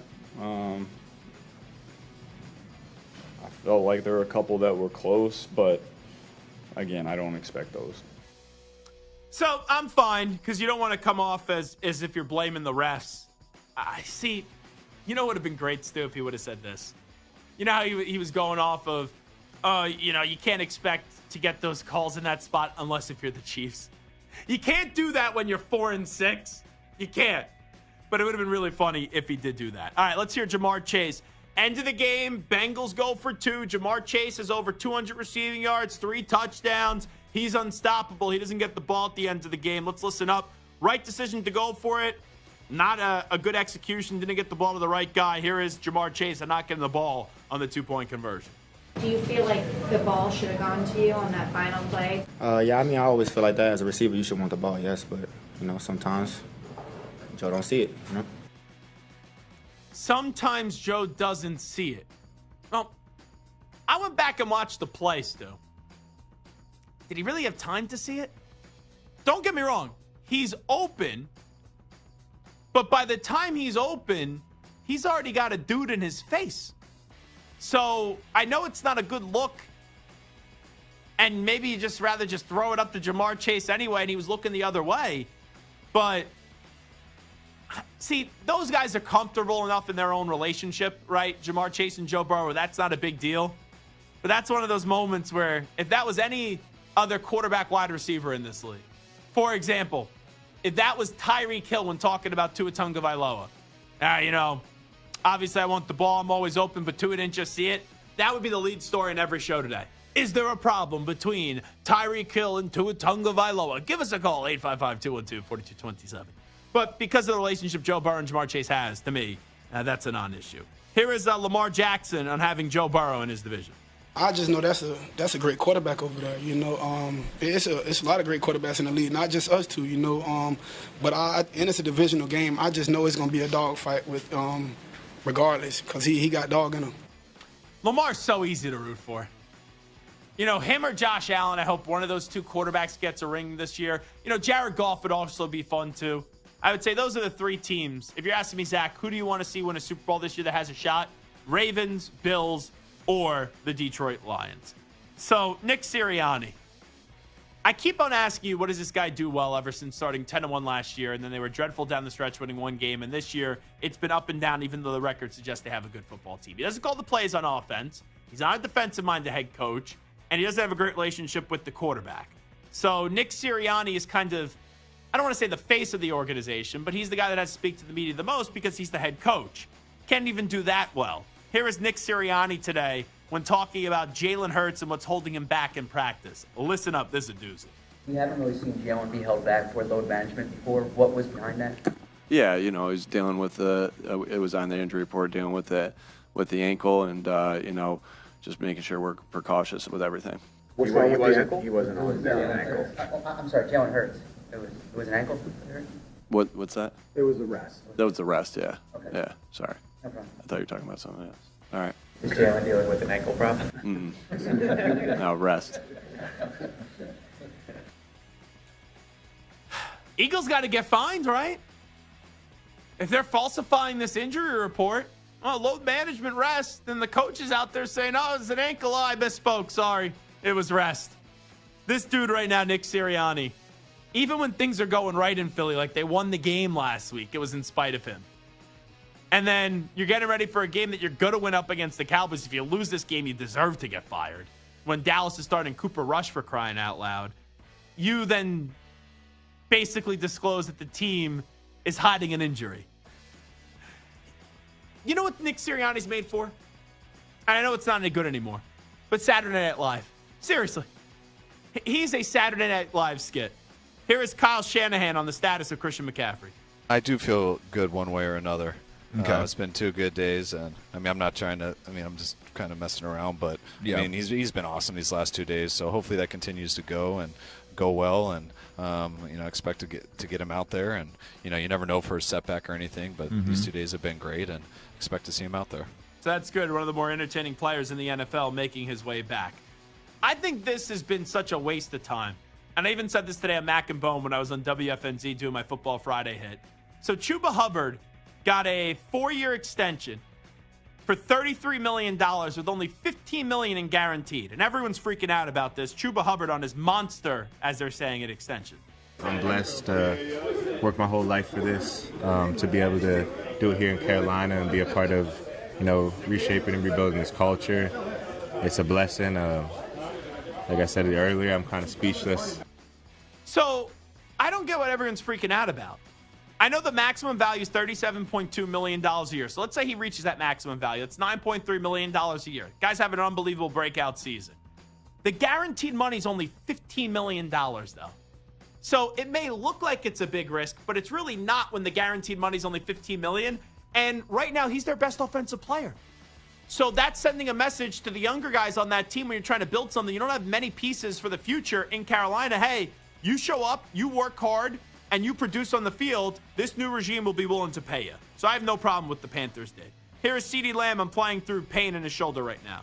Everybody's different, you know what I'm saying? A lot of hits would have taken a lot of guys out, but with that, again, it's more so I'm not just out there for me. There's a lot of people I'm representing. There's a lot of people I'm taking care of, and there's a lot of people that I want to go out there and inspire. So with that being said, I know somebody out there paid their last dollar to come watch me play. So with that, I'm going to be out there for them. All right, so good answer there by CeeDee Lamb. Here is Kevin O'Connell and a great message for Anthony Richardson. Do me a favor, remember something. Okay. You're a bad dude. Yes, sir. And you're going to play a long time in this league. Yes, sir. All right? Go to work every day. Good things will happen for you. I still believe in you. I know these guys too. Shane does too. Yes, sir. This organization loves you. Go to yes, work. Sir. Appreciate okay? that. Yes, sir. Yeah, always, sir. All love. Appreciate it. Too bad he didn't say anything other than yes, sir. We could have heard if he was out of breath or not because he was yawning. And then obviously he got benched because he was out of breath and he had to take himself out of a game. All right, here is Christopher Mad Dog Russo on the SI Media podcast. So Leonardo da Vinci, my uncle, has actually authored a few books about Leonardo da Vinci. So here is Christopher Mad Dog Russo not being able to pronounce Leonardo da Vinci's name. Jimmy knows better than anybody. I do a lot of these weird interviews anyway with authors. I'm going to put Ken Burns on tomorrow. He's got a new series coming out on Da Vinci. How you pronounce it? Leonardo da Vinci. Well, how you pronounce it? Da Vinci. And I'm doing that tomorrow with him. It's funny. I've heard, see, that's a thing. Dog has done a lot worse. He was at least in the right zip code. All right? I thought, I refused to listen to this before we played it, but I kept on seeing this all over my Twitter feed today, and it pained me not to turn up the volume and click it. I thought it was going to be a lot worse. You know, that was the guy that used to say Honolulu as Honolulu. That's how he used to say it on the radio. Leonardo da Vinci? What a smart idiot. Seriously. Here is Paul Pierce on FS1 on JJ Redick being angry after the Pistons lost the other night. See it already. I didn't recognize that guy. I've been in the locker room with him a couple of years. I didn't recognize him. I never saw that type of attitude. So that looks like some frustration is mounting, and rightfully so. When you lose to Detroit and 1-3, I believe, in their last 4 games, that's tough. That's tough. When your teams don't play hard, that's a reflection of the coach and your leadership, because those are the guys you look to inspire you. So if you're not playing hard, it's a reflection on them. Paul, I know you like to enjoy yourself a little bit. We've seen that before on the internet. My follow-up question, were you enjoying yourself a lot when you were in the same locker room with J.J. Redick, where you thought he was all warm and fuzzy? Never seen that look before? That dude has the definition of RBF when you look at one J.J. Redick. And finally, here's John Jones. Stipe Miocic, John Jones next week at the world's most famous arena, Madison Square Garden, on Saturday night. Will he take on Tom Aspinall in his next fight? This is on Combat Sports with Kevin Iole. If you defeat him, will you defend your belt against Aspinall, who has the interim title? More than likely not. More than likely not. I feel like Tom Aspinall is, I don't want to say nobody. He just hasn't proven anything. He hasn't done anything. And I'm not here to gamble someone else making a name off of me. I'm here to compete against the guys where when we look back, 10 years from now, it'd be like John Jones fought this guy and that guy and this legend and this champion and this champion. If there were to be a fight of a guy that's still on our UFC roster that would be not only financially worth it, but legacy worth it, it would be Alex Pereira. I love that answer as a casual UFC fan, because I would love to see John Jones against Alex Pereira as Alex Pereira keeps on going up weight classes. So I thought that was a take that would be universally loved. A lot of my friends in the UFC community are like, man, that sounds like he's just ducking. John Jones is trying to duck Tom Aspinall. So I just thought that was interesting hearing that side when I had such a clear vision. Oh, I love that answer from John Jones. Maybe we're actually to get John Jones if he wins up against Alex Pereira. All right, good job there on the news brief. Good sound today. We will take a break. When we come on back, 3 NFL storylines that I'm monitoring for this weekend of our games on a Week 10 Sunday slate. Update time. Here he is, the Ackman, Rich Ackerman. Infinity Sports Network Sports Flash. Well, the Jaguars are a very disappointing 2-7, and it looks as though they won't have their quarterback Trevor Lawrence on Sunday, who is unlikely to play against the Vikings because of a left shoulder injury, while Will Levis is back for the Titans. The Texans' Nico Collins has returned to practice from IR and is questionable for Sunday. The Cowboys' CeeDee Lamb is good to go against the Eagles, but Micah Parsons questionable with a sore ankle. The Athletic and also Florida Student Newspaper reports that Gators basketball coach Todd Golden is the subject of a Title IX complaint accusing him of sexual harassment and using social media to make unwanted sexual advances and stalking. In the NBA tonight, the Cavaliers' winning streak gets another big test when they host the 7-1 Warriors. Cleveland has begun the season 9-0 under new head coach Kenny Atkinson. The Warriors coming off a win over the Celtics, their 5th in a row. The defending champs will try to bounce back tonight against the Nets at home. The Thunder, coming off their first loss of the season, host the Rockets tonight. In college action, top-ranked Kansas hosts North Carolina after both won easily in their season openers. I'm Rich Ackerman. This is the Infinity Sports Network. Follow us on X. Our handle is INF Sports Network. That's INF Sports Network on X.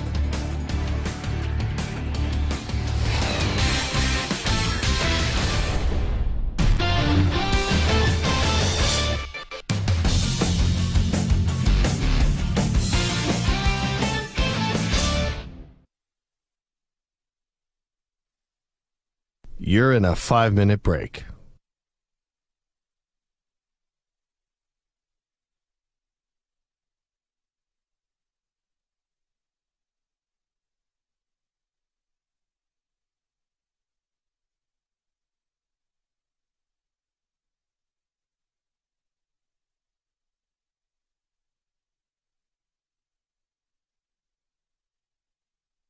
Four minutes, 30 seconds remaining.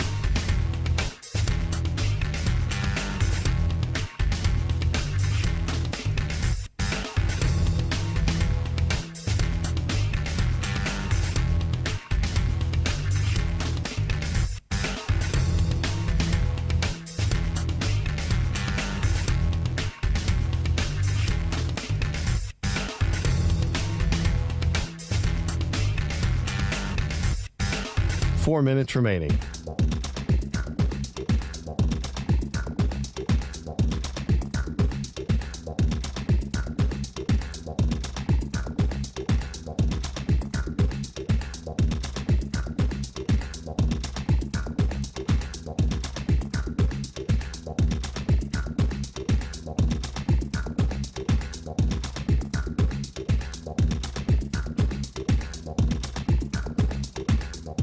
3 minutes, 30 seconds remaining.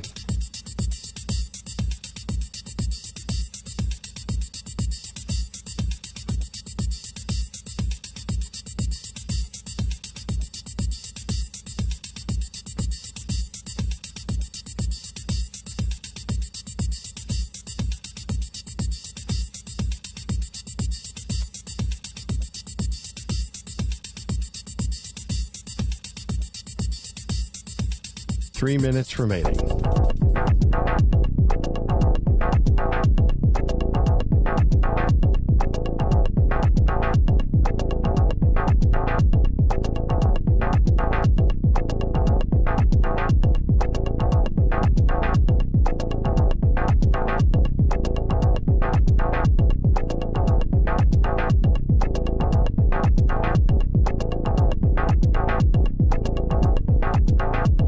Two minutes, 30 seconds remaining.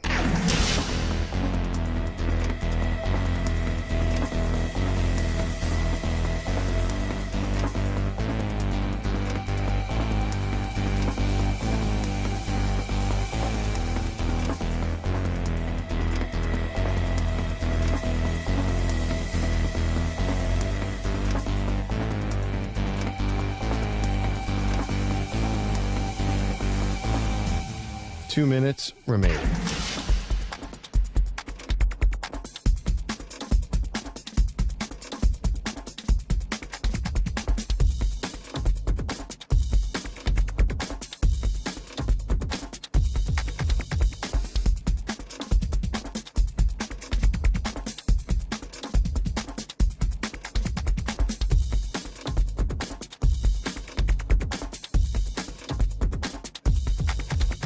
One minute, 30 seconds remaining.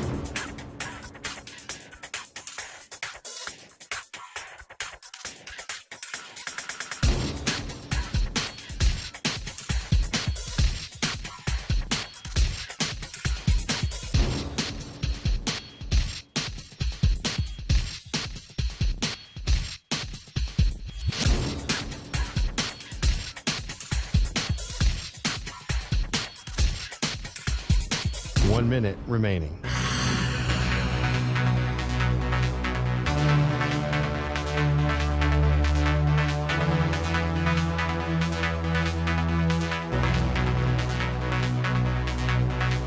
Forty-five seconds remaining.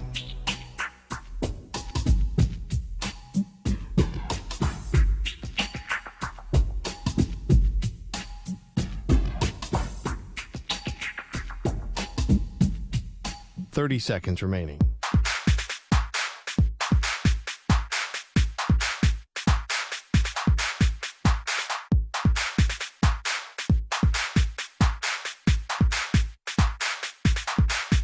Fifteen seconds.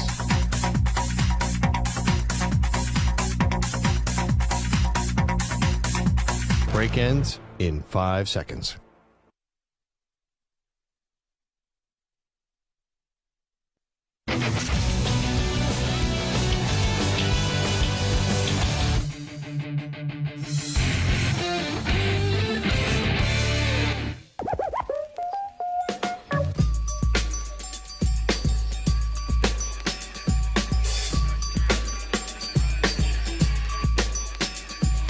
Welcome back to the Zach Gelb Show on the Infinity Sports Network. This is not politics related, just being clear. Let me preface this. But I just read a headline about Whoopi Goldberg. She has announced, according to Awful Announcing, the launch of an all-woman sports network. So to give a little detail, I guess she was on with Jimmy Fallon earlier in the week. I'm launching the first global women's sports channel called AWSN, All Women's Sports Network, Goldberg revealed during an appearance on The Tonight Show with Jimmy Fallon earlier this week. It will be the home for live women's sports from around the world, everything from soccer, basketball, tennis, cricket, curling, you name it. If a woman is playing it, we're showing it. Now, here's my question. You know, Maggie Gray is going to join us at 5:20 p.m. Eastern Time. Has Maggie Gray received a call to join the All-Women Sports Network? Led by Whoopi Goldberg, who is leading this charge. Is Amy Lawrence in the mix, maybe, to go get on this network as well? So I don't know where it's going to necessarily air, but this is what Whoopi Goldberg is doing. According to Goldberg, the network comes in partnership with Common Spirit. AWSN has already launched in Asia, the Middle East, and India, with an announcement regarding its U.S. distribution expected next week. When I see the name Whoopi Goldberg, I only think of one thing. So, you know when you go to college, Stu, they have like Parents Weekend? So my sister, she went to SUNY Buffalo, up in Buffalo, State University, Buffalo School, of New York School. So when because I am 3 years younger than my sister. So I am I'm in high school. So I was in my sophomore year of high school and she was her freshman year of college. So we all went up to Buffalo. We drove up as a family, just me, my mom, my dad, go meet my sister up in Buffalo. And we went out, right? First time going to Buffalo, you do all the wings, you do the tourist trap, you go to Anchor Bar, you realize Anchor Bar's not that good. Then you eventually go to Duff's, and then once you go to Buffalo a few times, you realize Bar Bill's the actual happening place there. So we go there, and they do events, right, for the parent weekend. So, everyone, they have a football game that you go to. Turner Gill was actually the coach. And I'm pretty sure Khalil Mack was on the Buffalo team when my sister was there. And at night, they had this big comedy show headlined by Whoopi Goldberg. So Whoopi Goldberg is on the stage, and she has one of those headset microphones, and she's talking. Except the headset microphone keeps on cutting out. So they go and bring her a stick mic, like handheld mic.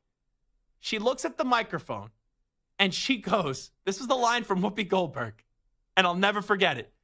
She goes, I haven't had something this long, hard, and black in my hands in years. That's what she said, which is, comedy fans, hysterical. And here I am, right, as some like dopey sophomore in high school. I thought it was the funniest thing I've ever heard. And by the way, I'm sure someone's going to use that as a drop or something to use against me. I was describing what Whoopi Goldberg said, for crying out loud. But it was a really good comedy show that I got to see at that time. All righty. It is the Zach Gelb Show on the Infinity Sports Network. So Whoopi Goldberg. We'll have an exclusive with Maggie Gray at 5:20 p.m. Eastern time today. Not only will Maggie be joining us for picks, not only will we be asking Maggie Gray, who obviously hosts Maggie and Perloff right here on many of these same stations on the Infinity Sports Network, many of our affiliates. Not only will I be asking Maggie about her workout routine while watching the Bills game, because I have a lot of questions about that, but we will also ask her if her agent has received a call from the Whoopi Goldberg team about joining the first global women's sports channel called AWSN. I hope we don't lose Maggie, but we'll see if that's potentially on the table, or maybe you double dip there. Maybe in the mornings you do Infinity Sports Network, and maybe in the afternoons you end up being a part of Whoopi Goldberg's new network. I would say, maybe they start streaming Maggie and Perloff on AWSN, but that, I think you could only be a woman, I guess, as being a part of that network. So Maggie would check that box. Perloff, not so much. All righty, let's do this. 3 storylines this upcoming weekend in the NFL that I'm paying attention to for only these Sunday games. I will start with the New York Jets. Can they find a way to win back-to-back games?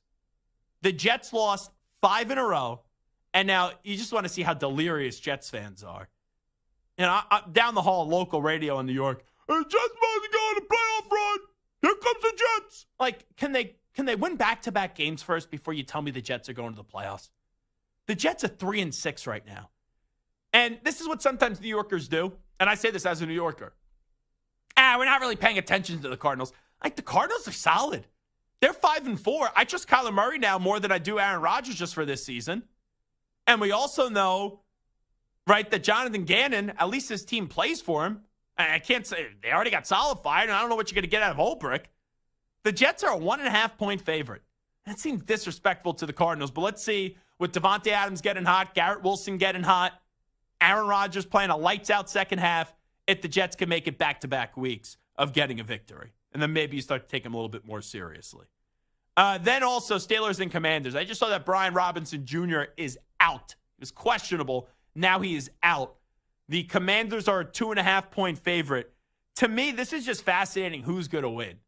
Because you look at the Steelers and you look at the Commanders, and the Commanders are ahead of the curve right now where we thought they were going to be, ahead of their process.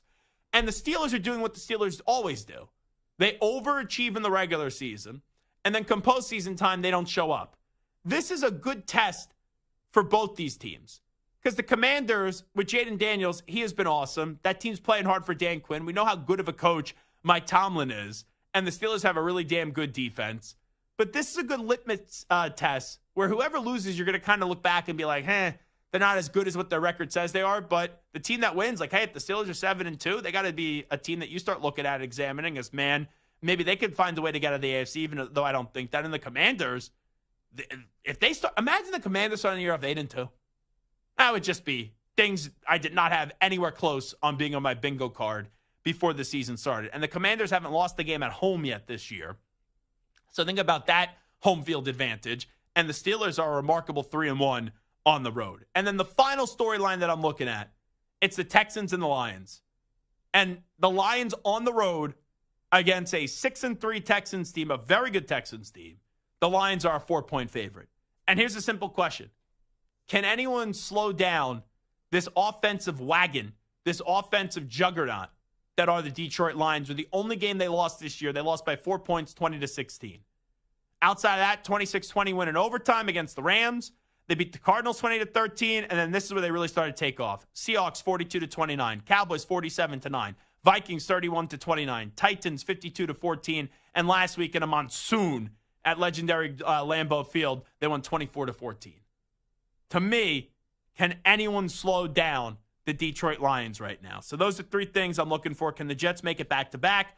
The Texans and the Lions. Is anyone going to slow down Detroit? And then who the heck is going to prevail between the Steelers and the Commanders? Steelers-Commanders, Stu, that just seems to me as if that's going to be a low-scoring, sloppy kind of game that's going to be extremely physical. That's a football nerd type of game.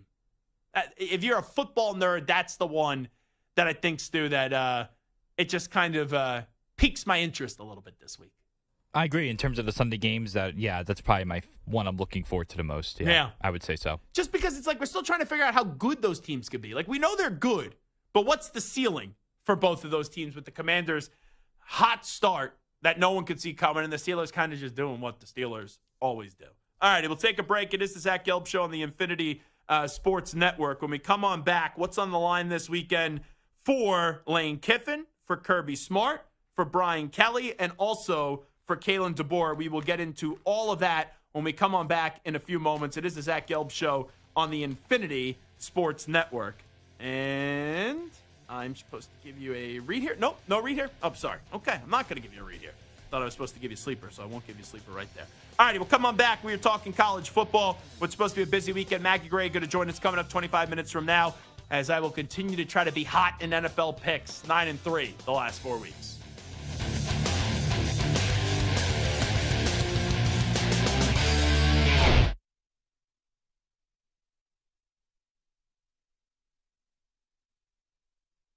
You're in a 5-minute break.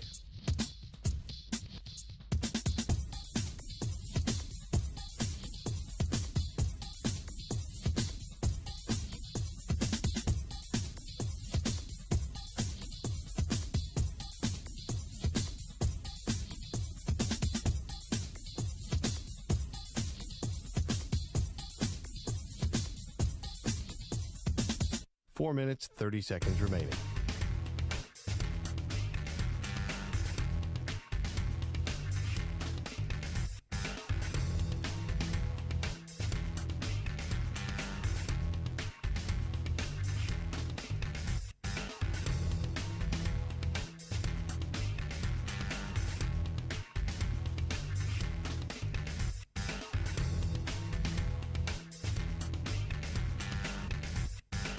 Four minutes remaining.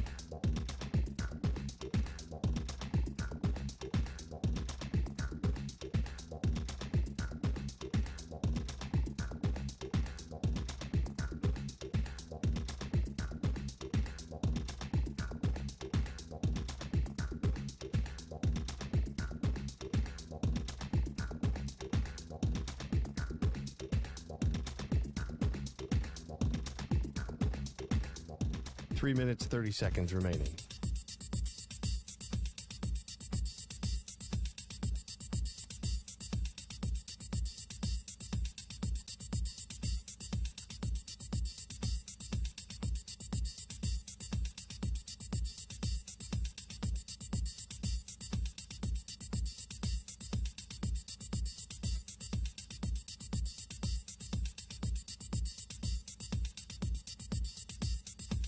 Three minutes remaining.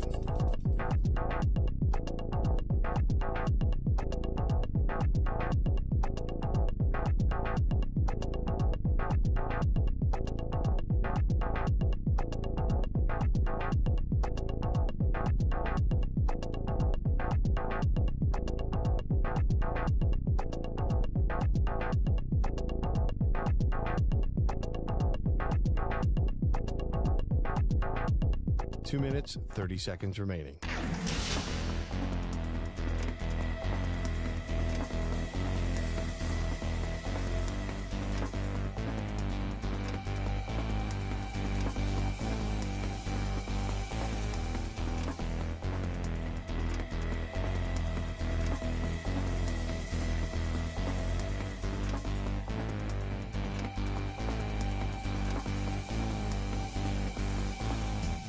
Two minutes remaining.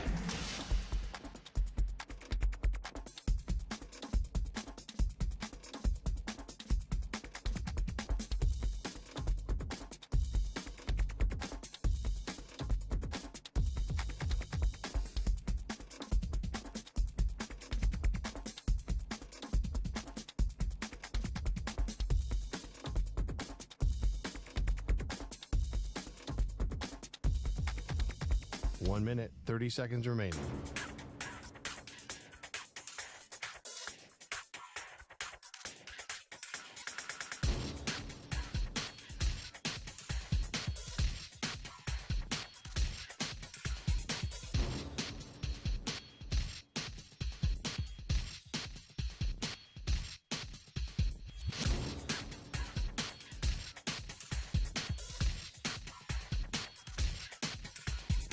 One minute remaining.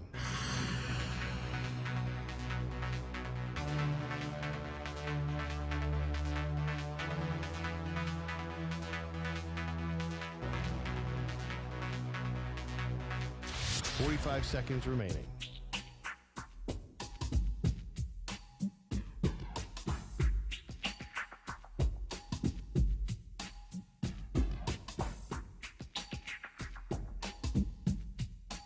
Seconds remaining.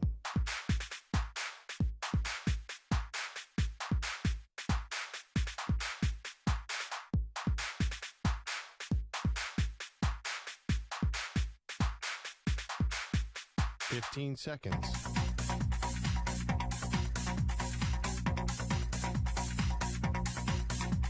Break ends in 5 seconds.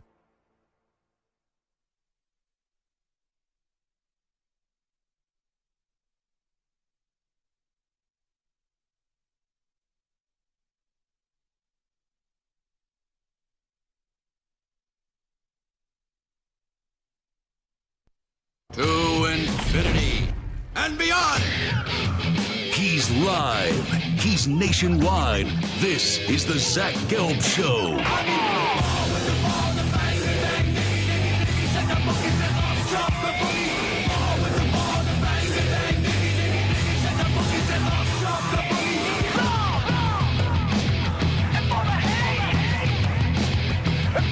Here's your host, Zach Gelb. All righty, hour number 3 of our radio program, Zach Gelb Show, Infinity Sports Network. Tomorrow there is an elite window of watching college football. Like, you could do some things earlier in your day. You know, if you look at the top 25 matchups that start at noon, Miami, Georgia Tech, Purdue, Ohio State, Florida, Texas. All right, a little intrigue now with Billy Napier coming on back and Texas being a top 5 team in the country. But you need to be on your couch at 3:30 p.m. Eastern time for Georgia and Ole Miss. And I think this is a game that Ole Miss is actually going to win. And that would put Georgia at 2 losses. I still think Georgia is one of the 3 teams in the nation that could actually win the national championship this year. I would think about maybe entering Texas as that 4th team, but right now, Georgia, Oregon, and Ohio State in no order. But I like just the timing of Ole Miss in this one. In terms of, they just put 63 up on Arkansas, and now Georgia has just not been a clean. It's kind of crazy to say a team 7-1's not had a clean product this year, but Georgia's been begging at some time to lose some games this year. You know, Mark Stoops was not aggressive, and Georgia beat Kentucky by 1 point. You know, Georgia, they messed around in the first half. They lost to Alabama 41-34. You know, up against Texas, Georgia played well in the first half. They didn't play all that great in the second half. And then last week, you know, Georgia had to score 2 touchdowns late in the fourth quarter to go beat Florida 34-20. I just think the timing is right on Ole Miss, where everyone's going to say, hey, it's Georgia. Georgia already has 1 loss. They're not going to get a second loss. You know, you can't trust Lane Kiffin in a big spot. I like Ole Miss this week. I do. I think Ole Miss is going to win the game outright. You know, Ole Miss at home, and usually the home team, right? They're a 3-point favorite. Now, I know it's Georgia, so that's going to throw everyone out of sync. Georgia right now is a 2.5-point dog. 2.5-point favorite, on the road. So I like Ole Miss this week. I do. Now, Alabama and LSU, geez Louise. Because that game is then at 7:30 p.m. Eastern time. So take care of all your chores that you got to do. You know, the housekeeping notes that the kids got to go do something on a Saturday morning. Make sure you take care of that early. At 3:30 p.m. Eastern time, you got to be on your couch for the rest of the day, and you're ordering in dinner. All right? Like you were ordering dinner on Saturday night because you got Alabama and LSU. I'm going to lean the Tide on this one. I'm going to roll with the Tide because I think the easy pick here, I think a lot of people are just going to be like, whatever team is the underdog, I'm just going to take the points. And I can't fault you if that's your betting strategy. And Alabama has been up and down this year. Whenever their offense is playing well, their defense isn't playing well. Whenever the defense is playing well, the offense isn't playing well. And you saw that up against Tennessee. That offense needs to be better. I just think you're going to see the most well-rounded effort you're going to get out of Alabama. And this is a huge moment for Kalen DeBoer. Like, you look at the coaches in those 2 games that I mentioned, Georgia, Ole Miss, and then also LSU hosting Alabama. Kirby Smart, what's on the line? I think right now everyone perceives Kirby Smart to be the best coach in college football. Like, Nick Saban no longer there. Jim Harbaugh no longer in the sport, back at the NFL. So when you lose those 2 guys, even though people are already gravitating towards Kirby Smart, you know, he is now the guy that we look at and we say he's the best coach in college football. But just because you're the best coach in college football doesn't mean you're the face of the sport. And if Kirby Smart wins a national championship this year, and that's 3 natties in 4 years, I think just because of that success, even though Kirby isn't Mr. Rah-Rah, big personality guy, how dare you ask me about my visors? I can't even give you a fun answer on that. I think he will become the face of college football. Like, I'm trying to figure out who else would be the face of college football, and usually the coaches are the face of college football. Maybe the name, image, and likeness era, that changes where we start thinking about the players first, but you know, you could have a player making a lot of money in one school one year and then go and transfer and making a lot of money in a school another year. And also players, they have expiration dates in just college because they have aspirations to go to the NFL. You know, I'll throw in here, here's another guy that could be the face of the sport. It's Coach Prime. Now, here's the problem. Last year, Coach Prime started out the year 3-0, and then Colorado only won 1 game down the stretch. All right, they revamped that team. They already met bowl eligibility. If you're going to be a face of the sport guy, you got to at least be, because Prime's personality is like nothing that you've ever seen from a college coach. You at least then have to get to your conference championship game.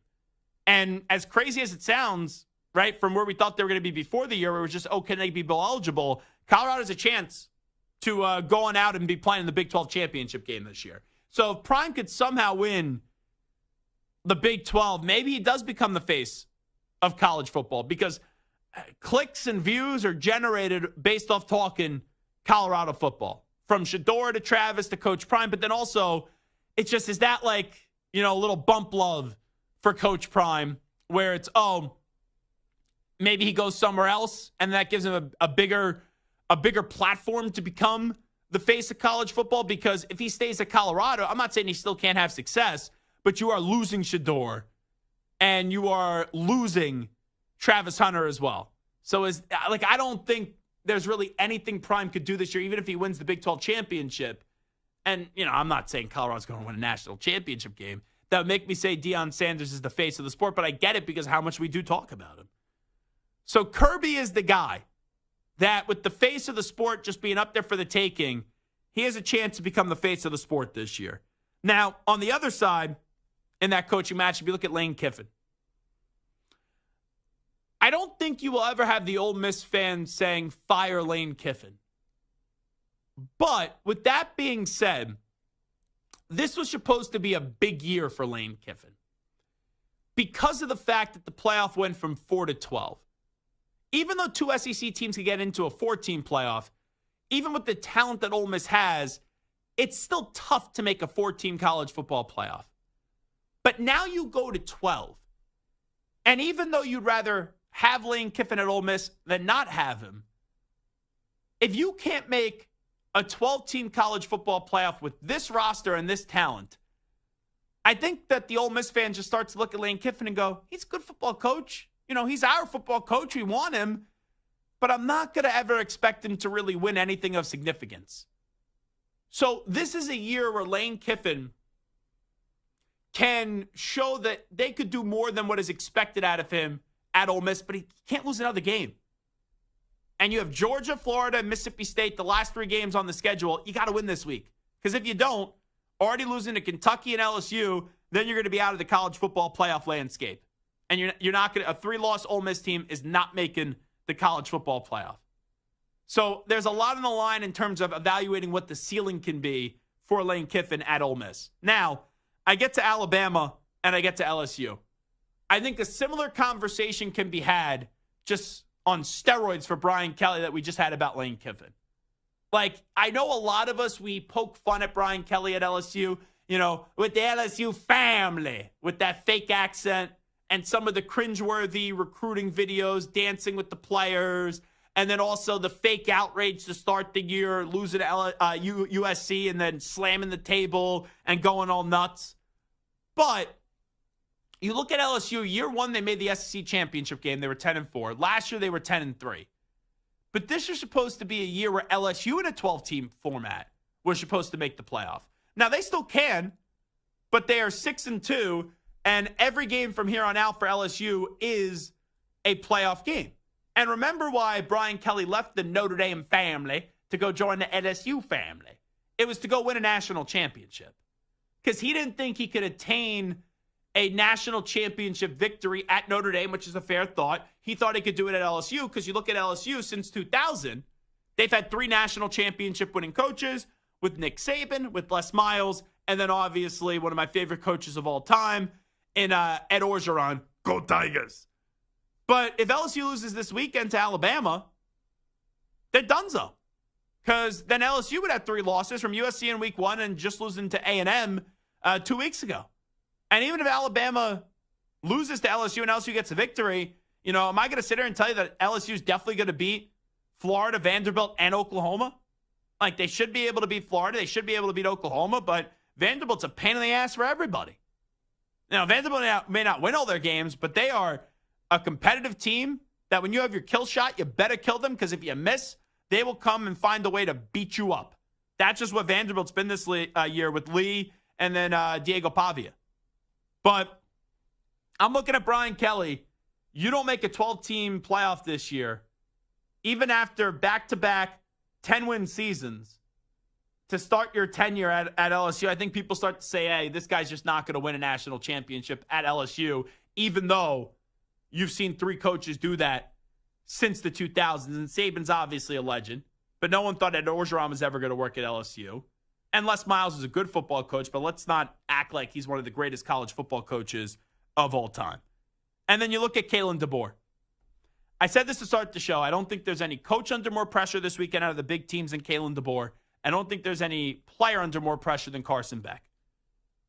But when I look at Kalen DeBoer going into this season, I sat here and I said, for this year to be a success, bare minimum for Alabama, they need to make the college football playoff. Because you have two Alabama fans. One Alabama fan will say, doesn't matter what Kalen DeBoer does, he will never be Nick Saban. Like, even if Alabama won a national championship with Kalen DeBoer, there would be some in the Alabama fan base. I'm not saying they wouldn't be happy, but some would be like, well, that's fine. That's one. Look how many Nick Saban won. But then I think there's another Alabama fan that's rational. And an Alabama fan that will say, okay, first time being the head coach at Alabama, even though you had a ton of success at Sioux Falls and Fresno State, and you were in a championship game last year at Washington where Alabama couldn't beat Michigan. And I know that Washington couldn't beat Michigan, but at least Washington was in the national championship game. And I think you look at that and you go, what's the realistic expectation? And if you walked into this year saying national championship at Alabama, I get why you say it, but I don't think it was realistic. And that's coming from someone that picked Alabama to lose to Georgia in the Natty before the year started. If you expected to win the SEC before the year started, I don't even think that was realistic. But in a 12-team format, you should be able to make that. You should be able to only lose 2 games in a season and make the college football playoff. And not that you will have Kalen DeBoer even being in the conversation with sane human beings about losing his job after 1 year at Alabama. But if you lose in terms of this game or whatever games you have remaining, you don't get into the college football playoff, there will be a lot of people that will go, did we get the right guy? And I think they made the right hire. I do believe inevitably one day Kalen DeBoer will win a national championship at Alabama. And I think he has the right demeanor to take the initial onslaught of just what it's like in replacing Nick Saban. But winning that game up against Georgia, that was, hey, Alabama's not going anywhere. And then you followed it up losing to Vanderbilt, and you lost the game to Tennessee, and quite frankly, you should have ran him off the field through the first 30 minutes, but your offense and your quarterback had no awareness. So this is a big one for DeBoer because of the fact you lose this, then the playoff dream is dead. So all 4 of those coaches, I think the conversation, what's on the line moving forward, is fascinating.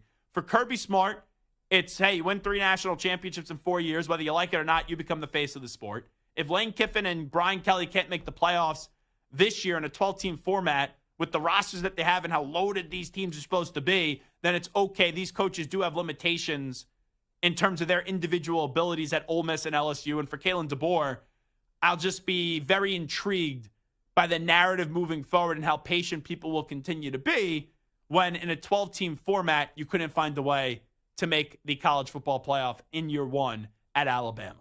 So what's on the line this weekend for Kirby, Lane Kiffin, Brian Kelly, and Kalen DeBoer? You could chime in on that, 855-212-4227, 855-212-4227. I like Alabama, and I will have Ole Miss to pull off the upset. And it's really not that I don't believe in Kirby or that team. It's just Carson, like he's due, right? He's got to show up. He's got to play well. But I just don't like what I've been seeing from Carson Beck. But then, hey, Lane Kiffin in a big game, can you get the job done? But I'll go Ole Miss and Lane Kiffin to get the job done up against Georgia coming up tomorrow. All right, we'll take a break.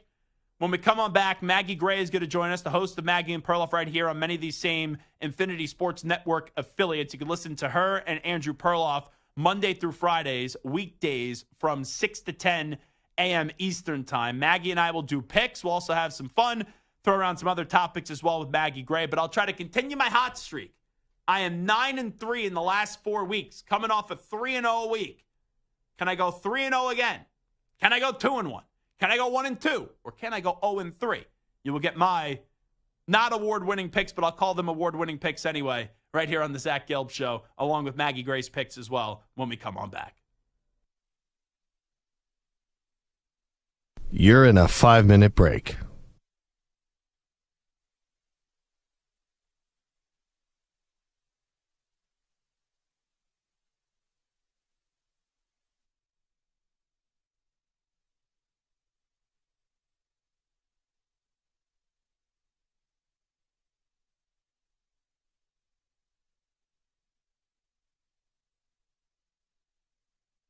4 minutes, 30 seconds remaining.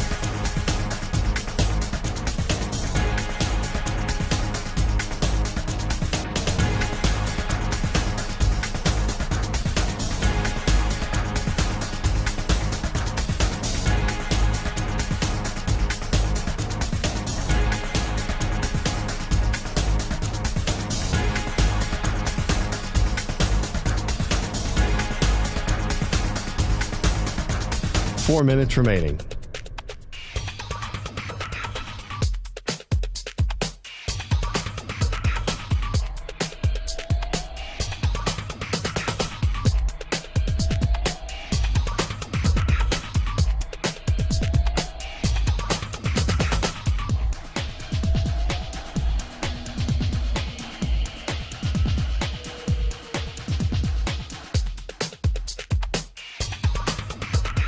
Three minutes, 30 seconds remaining.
treadmill this week?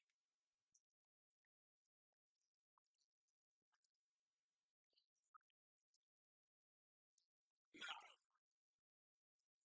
Yeah. Well, it's easy for me because I could just I watch my team every week, but I know that they're not good, so it's not as if there's a lot on the line. So I'm not really stressful. Like, my team has won all these championships. Now it's okay. We got to find the next guy, but I have such a low expectation for them. Drake May runs around, makes a few plays, and they lose. I'm happy. Like, I'm not rooting for them to win right now.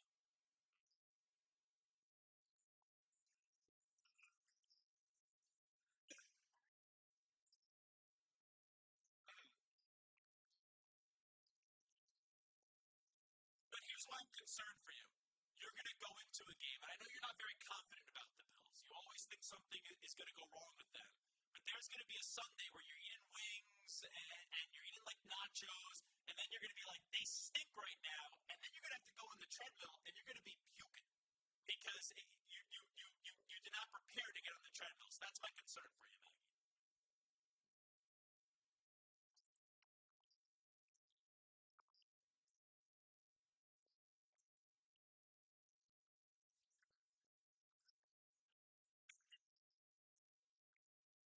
I don't know. I have no clue.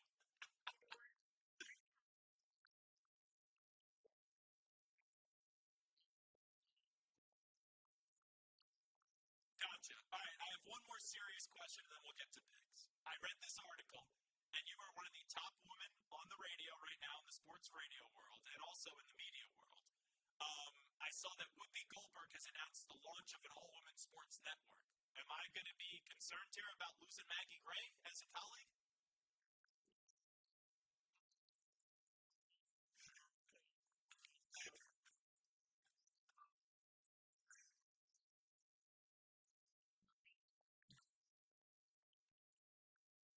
Gotcha. Yeah, Moneybags Maggie. That's what we're going to start calling you. Whoopi Goldberg's going to be backing up the Brinks truck, and she's going to make you an offer that you can't refuse. All right.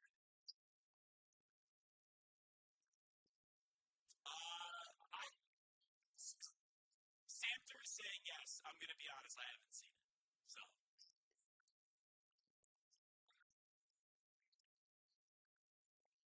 Yeah. No, Stu's a Notre Dame fan. He hasn't even seen Rudy. He's like, Rudy who? All right, let's do this. Yeah. All right, let's fire up the music here and let's get to some NFL picks. Stu, take it away.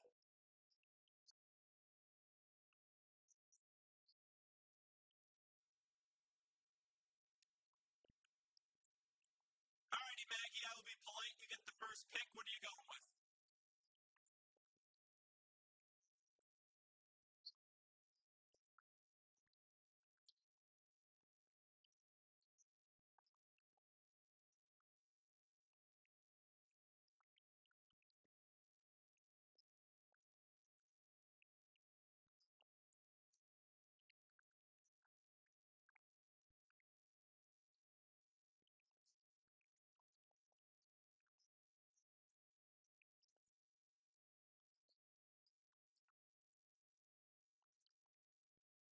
Okay, so first pick down for Maggie Gray, Steelers plus the 3.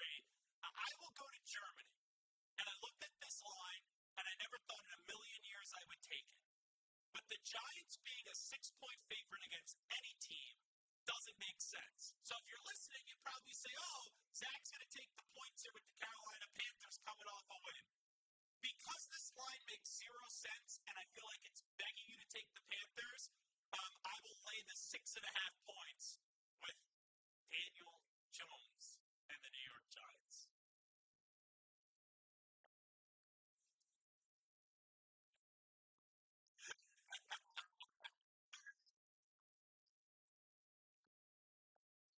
You know what? I may get on the treadmill during that game. I may do Sunday morning football on the network this weekend on the treadmill while having to watch that bleep show that we're going to see in Germany.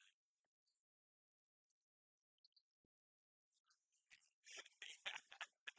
All right, what do we got? Game number 2, Maggie. Go ahead.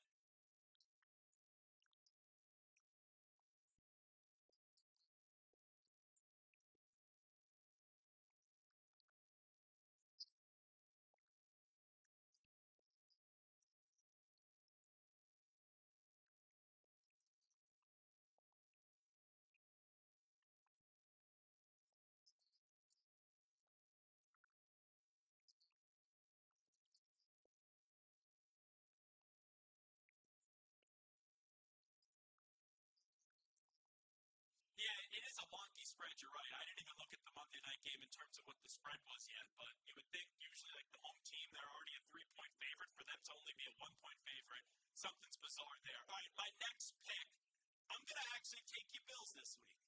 The Colts, they're playing Joe Flacco.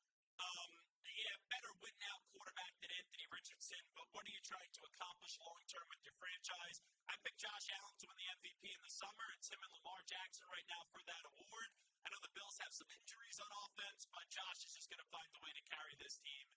He'll be running through that Colts defense how Maggie Gray runs on a treadmill on a football Sunday. So give me the Buffalo Bills laying the 4 points. And your final pick is?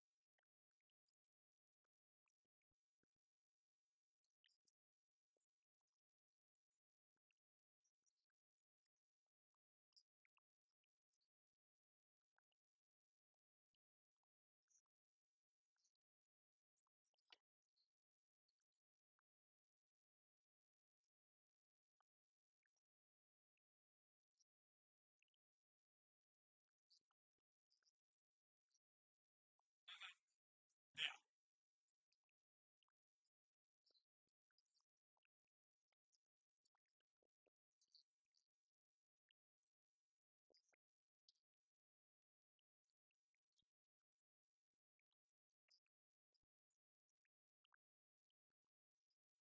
And I'll tell you this, I knew the Chargers had a good defense. I did not realize until Solomon Wilcots joined us earlier, they have the fewest points allowed in football this year, 12.6 per game.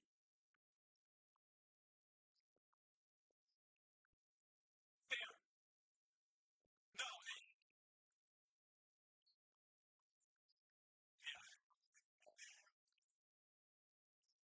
All right, and my final pick here, maybe this is a sucker bet, I don't care. And I know Cooper Rush played well a few years ago when Dak had to miss all those games.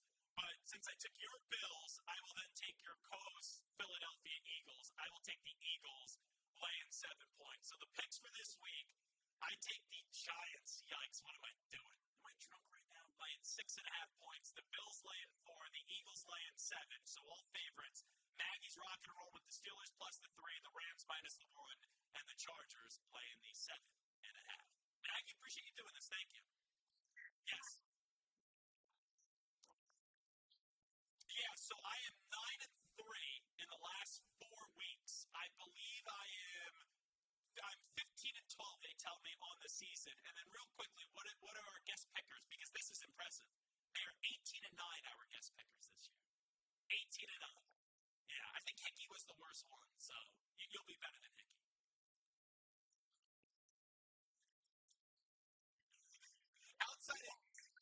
Outside of you, we just have a bunch of dopes, honestly. You know who is 3-0?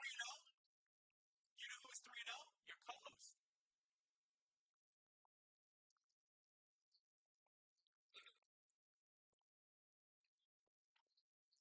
Wow, so Perloff is actually finally having a good gambling year.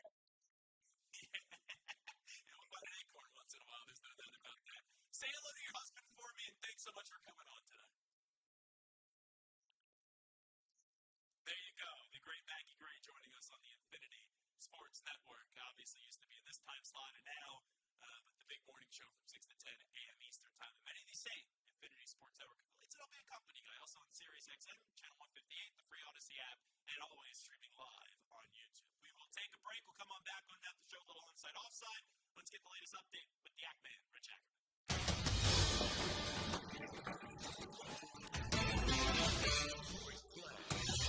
Sponsored by Mint Mobile. Switch and get half off unlimited premium wireless at mintmobile.com/score. Week 10 will feature Christian McCaffrey's season debut. The Pro Bowl running back is good to go and will come off injured reserve to face the Buccaneers. Trevor Lawrence unlikely to play Sunday due to his injured left shoulder, while Will Levis will start for the Titans.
You're in a 5-minute break.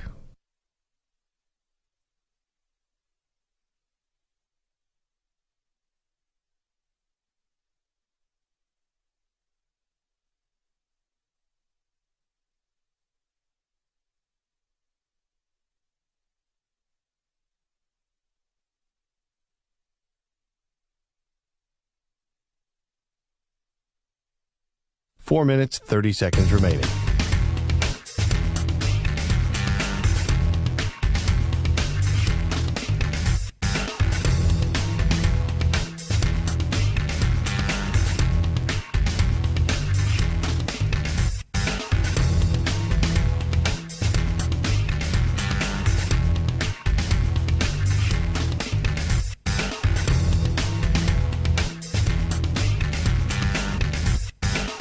Four minutes remaining.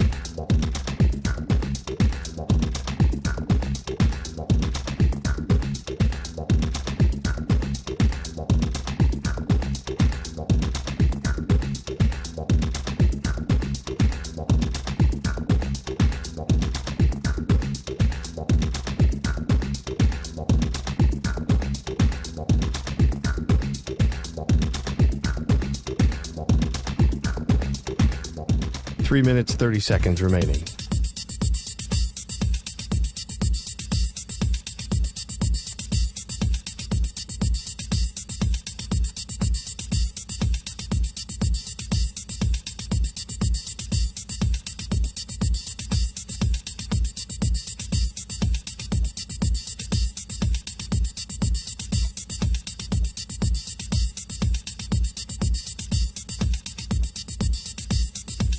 Three minutes remaining.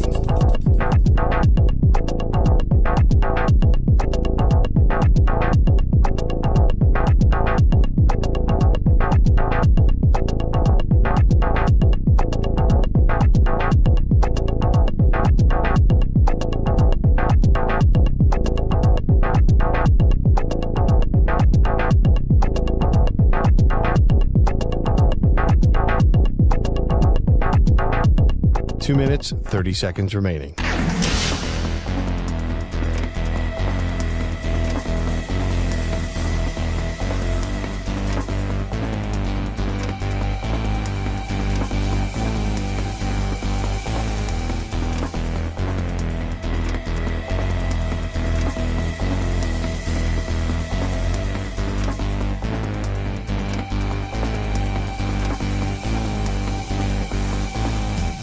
Two minutes remaining.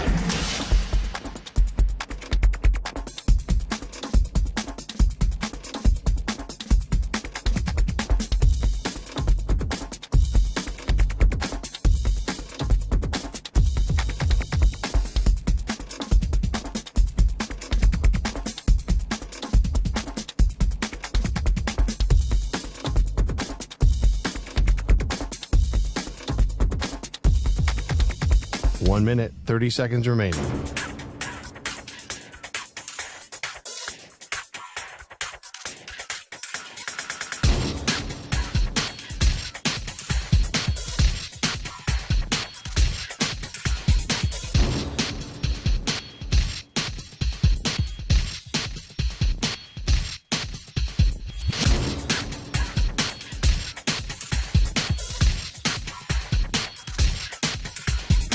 One minute remaining.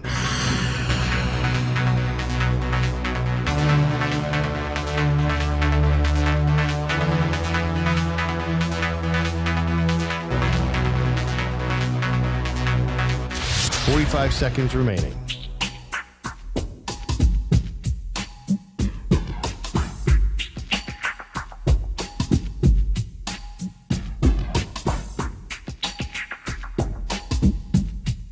Thirty seconds remaining.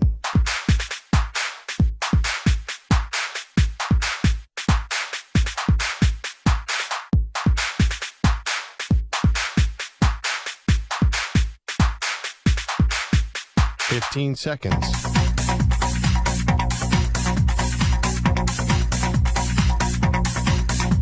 Break ends in 5 seconds.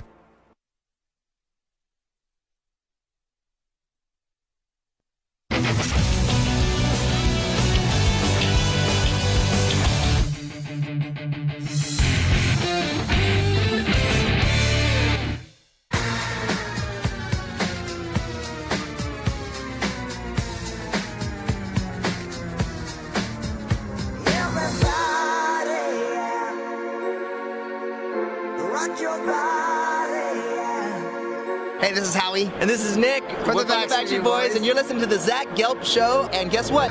Zach is back. All right. He's live. He's nationwide. This is the Zach Gelb Show. All right, it's time to answer Ask the Pros question of the day. It's brought to you by O'Reilly Auto Parts. Let's go to Bella B in Calgary, our dear friend. Hi, Zach. Are you a better dancer or singer? Thanks. Bella B in Calgary. Hashtag Ask the Pros at INF Sportsnet at Zach Gelb. You can submit a question by tweeting at INF Sportsnet or at Zach Gelb, like we just said, using the hashtag Ask the Pros. Think O'Reilly Auto Parts for all your car care needs. Get guaranteed low prices and excellent customer service from the professional parts people at O'Reilly Auto Parts. O'Reilly Auto Parts. By far and away, I am a better dancer than singer. When I am at a wedding and if I have a few drinks in me, I am not only a good dancer. Some people say I am an elite dancer, and I get the people going. So that's how I'll answer that question. All righty, it is a Friday. By the way, I don't know about you, Stu. I can't believe it's Friday. It does not feel like it is Friday. I usually, on Tuesdays, I'm like, ugh, Tuesday, such a long day. I feel like it's already Thursday for crying out loud. If you ask me what day of the week it feels like right now, I would say Wednesday. I do not feel like it's going to be a Friday night tonight. And I'll say this, too. Maybe, and hey, it's only here in New York where we live. But the fact that it has not been cold, and we have had like 70-degree days here, and it's November 8th, it kind of makes the whole sports world just feel on pause for me. When I was at all those playoff baseball games and it was warm, I didn't feel like playoff baseball. And we're in the middle of the football season. It's November. Thanksgiving's 2-3 weeks away, and it doesn't feel like it's November yet. Because I had a doctor's appointment this morning. I walked there in shorts, t-shirt, and a flip-flop. Flip-flops are crying out loud for the 2 blocks that I had to go. Because it is warm in the Big Apple in the NYC. All righty, let's get to a little onside, offside. Stu, hit it. Zach's taking on the most polarizing issues in sports. Which side of the line of scrimmage will he end up on? Offside. Defense number 69. It's Onsides, Offsides with Zach Gelb. All righty, what do we got today, Stu? All right, Zach. Well, on Sunday, the 4-4 49ers take on the reeling 4-5 Buccaneers, who have lost 3 straight games and sit 2 games behind the Falcons in the NFC South. Now, the Niners expect Christian McCaffrey back, while Mike Evans might return sooner than expected for Tampa. So, onsides, offsides, this game is more important for the Buccaneers than it is for the 49ers. I'm going to go offside, and here's why. I think you could easily make a case for this game being more important in a logical way for the Buccaneers in terms of only one team's going to probably get in from their division. You already lost 2 games to the Atlanta Falcons. I like Baker a lot, but with Godwin out for the year, I know Evans may be coming back, but who knows? It's just like, I don't think this team's going anywhere this season, especially with Todd Bowles on the sideline, Mr. Personality.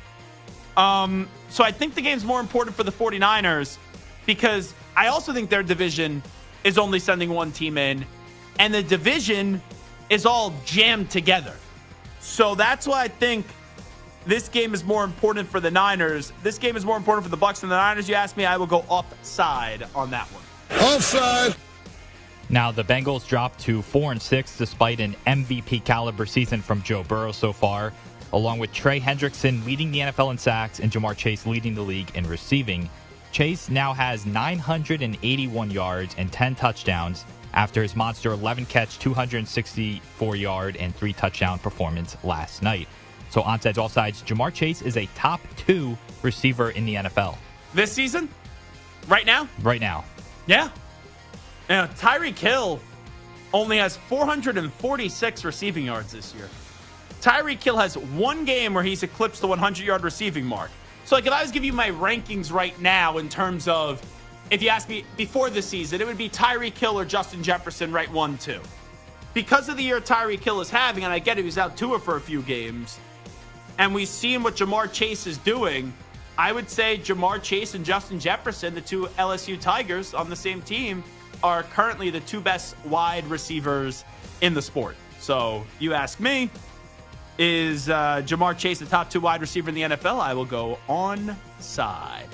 You know, I also want to give a shout out to, and I don't think he'd be on this list, but I think this guy needs to start getting more national recognition.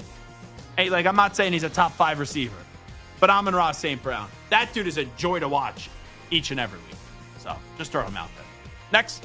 We get a couple of huge matchups in the SEC with Georgia traveling to Ole Miss and Bama heading to the Bayou to take on LSU. Both Bama and LSU have 2 losses on the season, but the Tide are currently ranked 11th, while the Tigers are 15th. So onside, offsides, the loser of this game is eliminated from playoff contention. I think it's the easiest question I've ever been asked in my life. Seriously. Of course. Onside. You lose this game, you have 3 losses, you done so. I know there's parity. I know that there's a lot of teams that lost games that we didn't expect them to lose. But what would be the case for a 3-loss Alabama or a 3-loss LSU? I'll tell you the answer. There's no case. So easy peasy question. Loser of this game is eliminated from the playoff contention. Onsides. Colorado is 6-2 after their bye week, and they take on a Texas Tech team coming off of a stunning upset over previously unbeaten Iowa State. Most sportsbooks list Travis Hunter second in odds for the Heisman Trophy in a tight race with Dylan Gabriel, Ashton Genty, and Cam Ward. So onsides, offsides, Colorado has to make the playoffs for Hunter to win the Heisman. It's a great question. So right now I'm looking at the 4 potential players that could win the Heisman. No order. Cam Ward, Dylan Gabriel, Ashton Genty, Travis Hunter. Oregon will be in the playoff.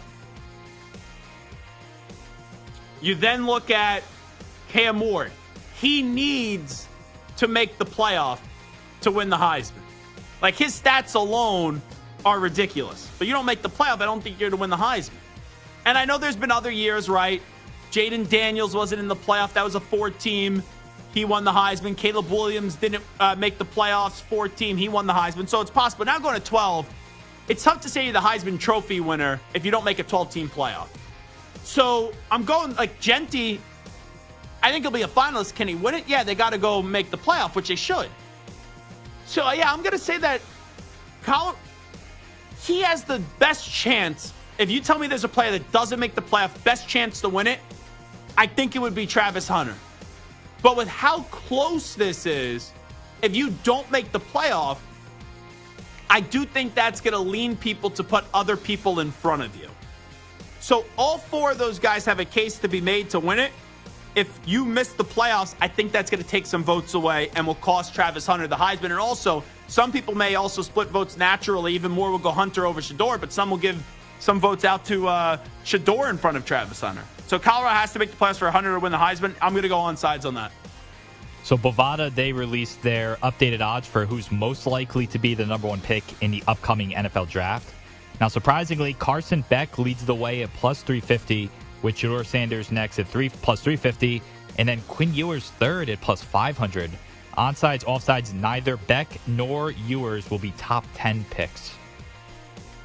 I'm going to go offside, and the reason I'm going offside, it's not that I'm saying that Beck and Quinn should be top 10 picks. I've said this now for at least 3 weeks, and I've said this numerous times, that if I had a top 10 pick or a top 15 pick, I would not pick Carson Beck, and I would not pick Quinn Ewers. The only 2 quarterbacks I would take with what I've seen so far in the top 10, top 15 would be Shedeur Sanders and also would be Cam Ward. But I look at the top 10 picks right now. If the draft was tomorrow, New England doesn't need a quarterback. Jacksonville, they're not going to draft a quarterback. New Orleans needs a quarterback. Carolina needs a quarterback. Cleveland needs a quarterback. The Raiders need a quarterback.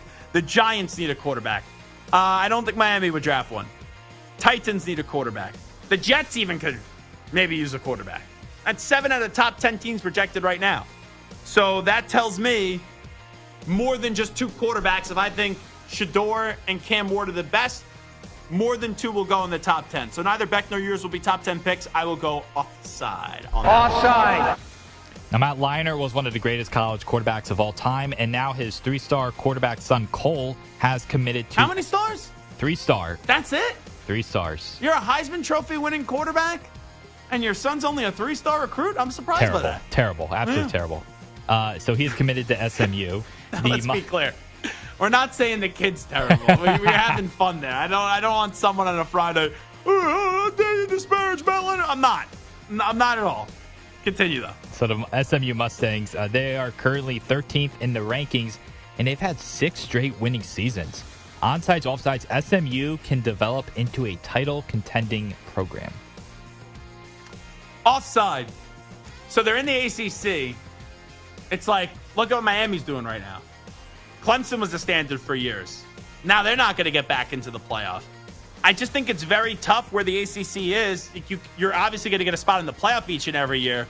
But then for me to believe that you're going to go on to win a national championship or compete to win the national championship, yeah, that's a no for me, dog. I'm going offside. Offside. And also, I think you need someone better than a 3-star quarterback, even though Cam Ward was a 0-star recruit at one time. But, it's maybe better than a little 3-star quarterback. All right? That's what I would say. All right, last one. The Lakers. Matt Leiner would return one of my texts about the 20 times we reached out to him come on the show this year. Maybe I would say yes. We had him on once. It was great. We had a great conversation ever since.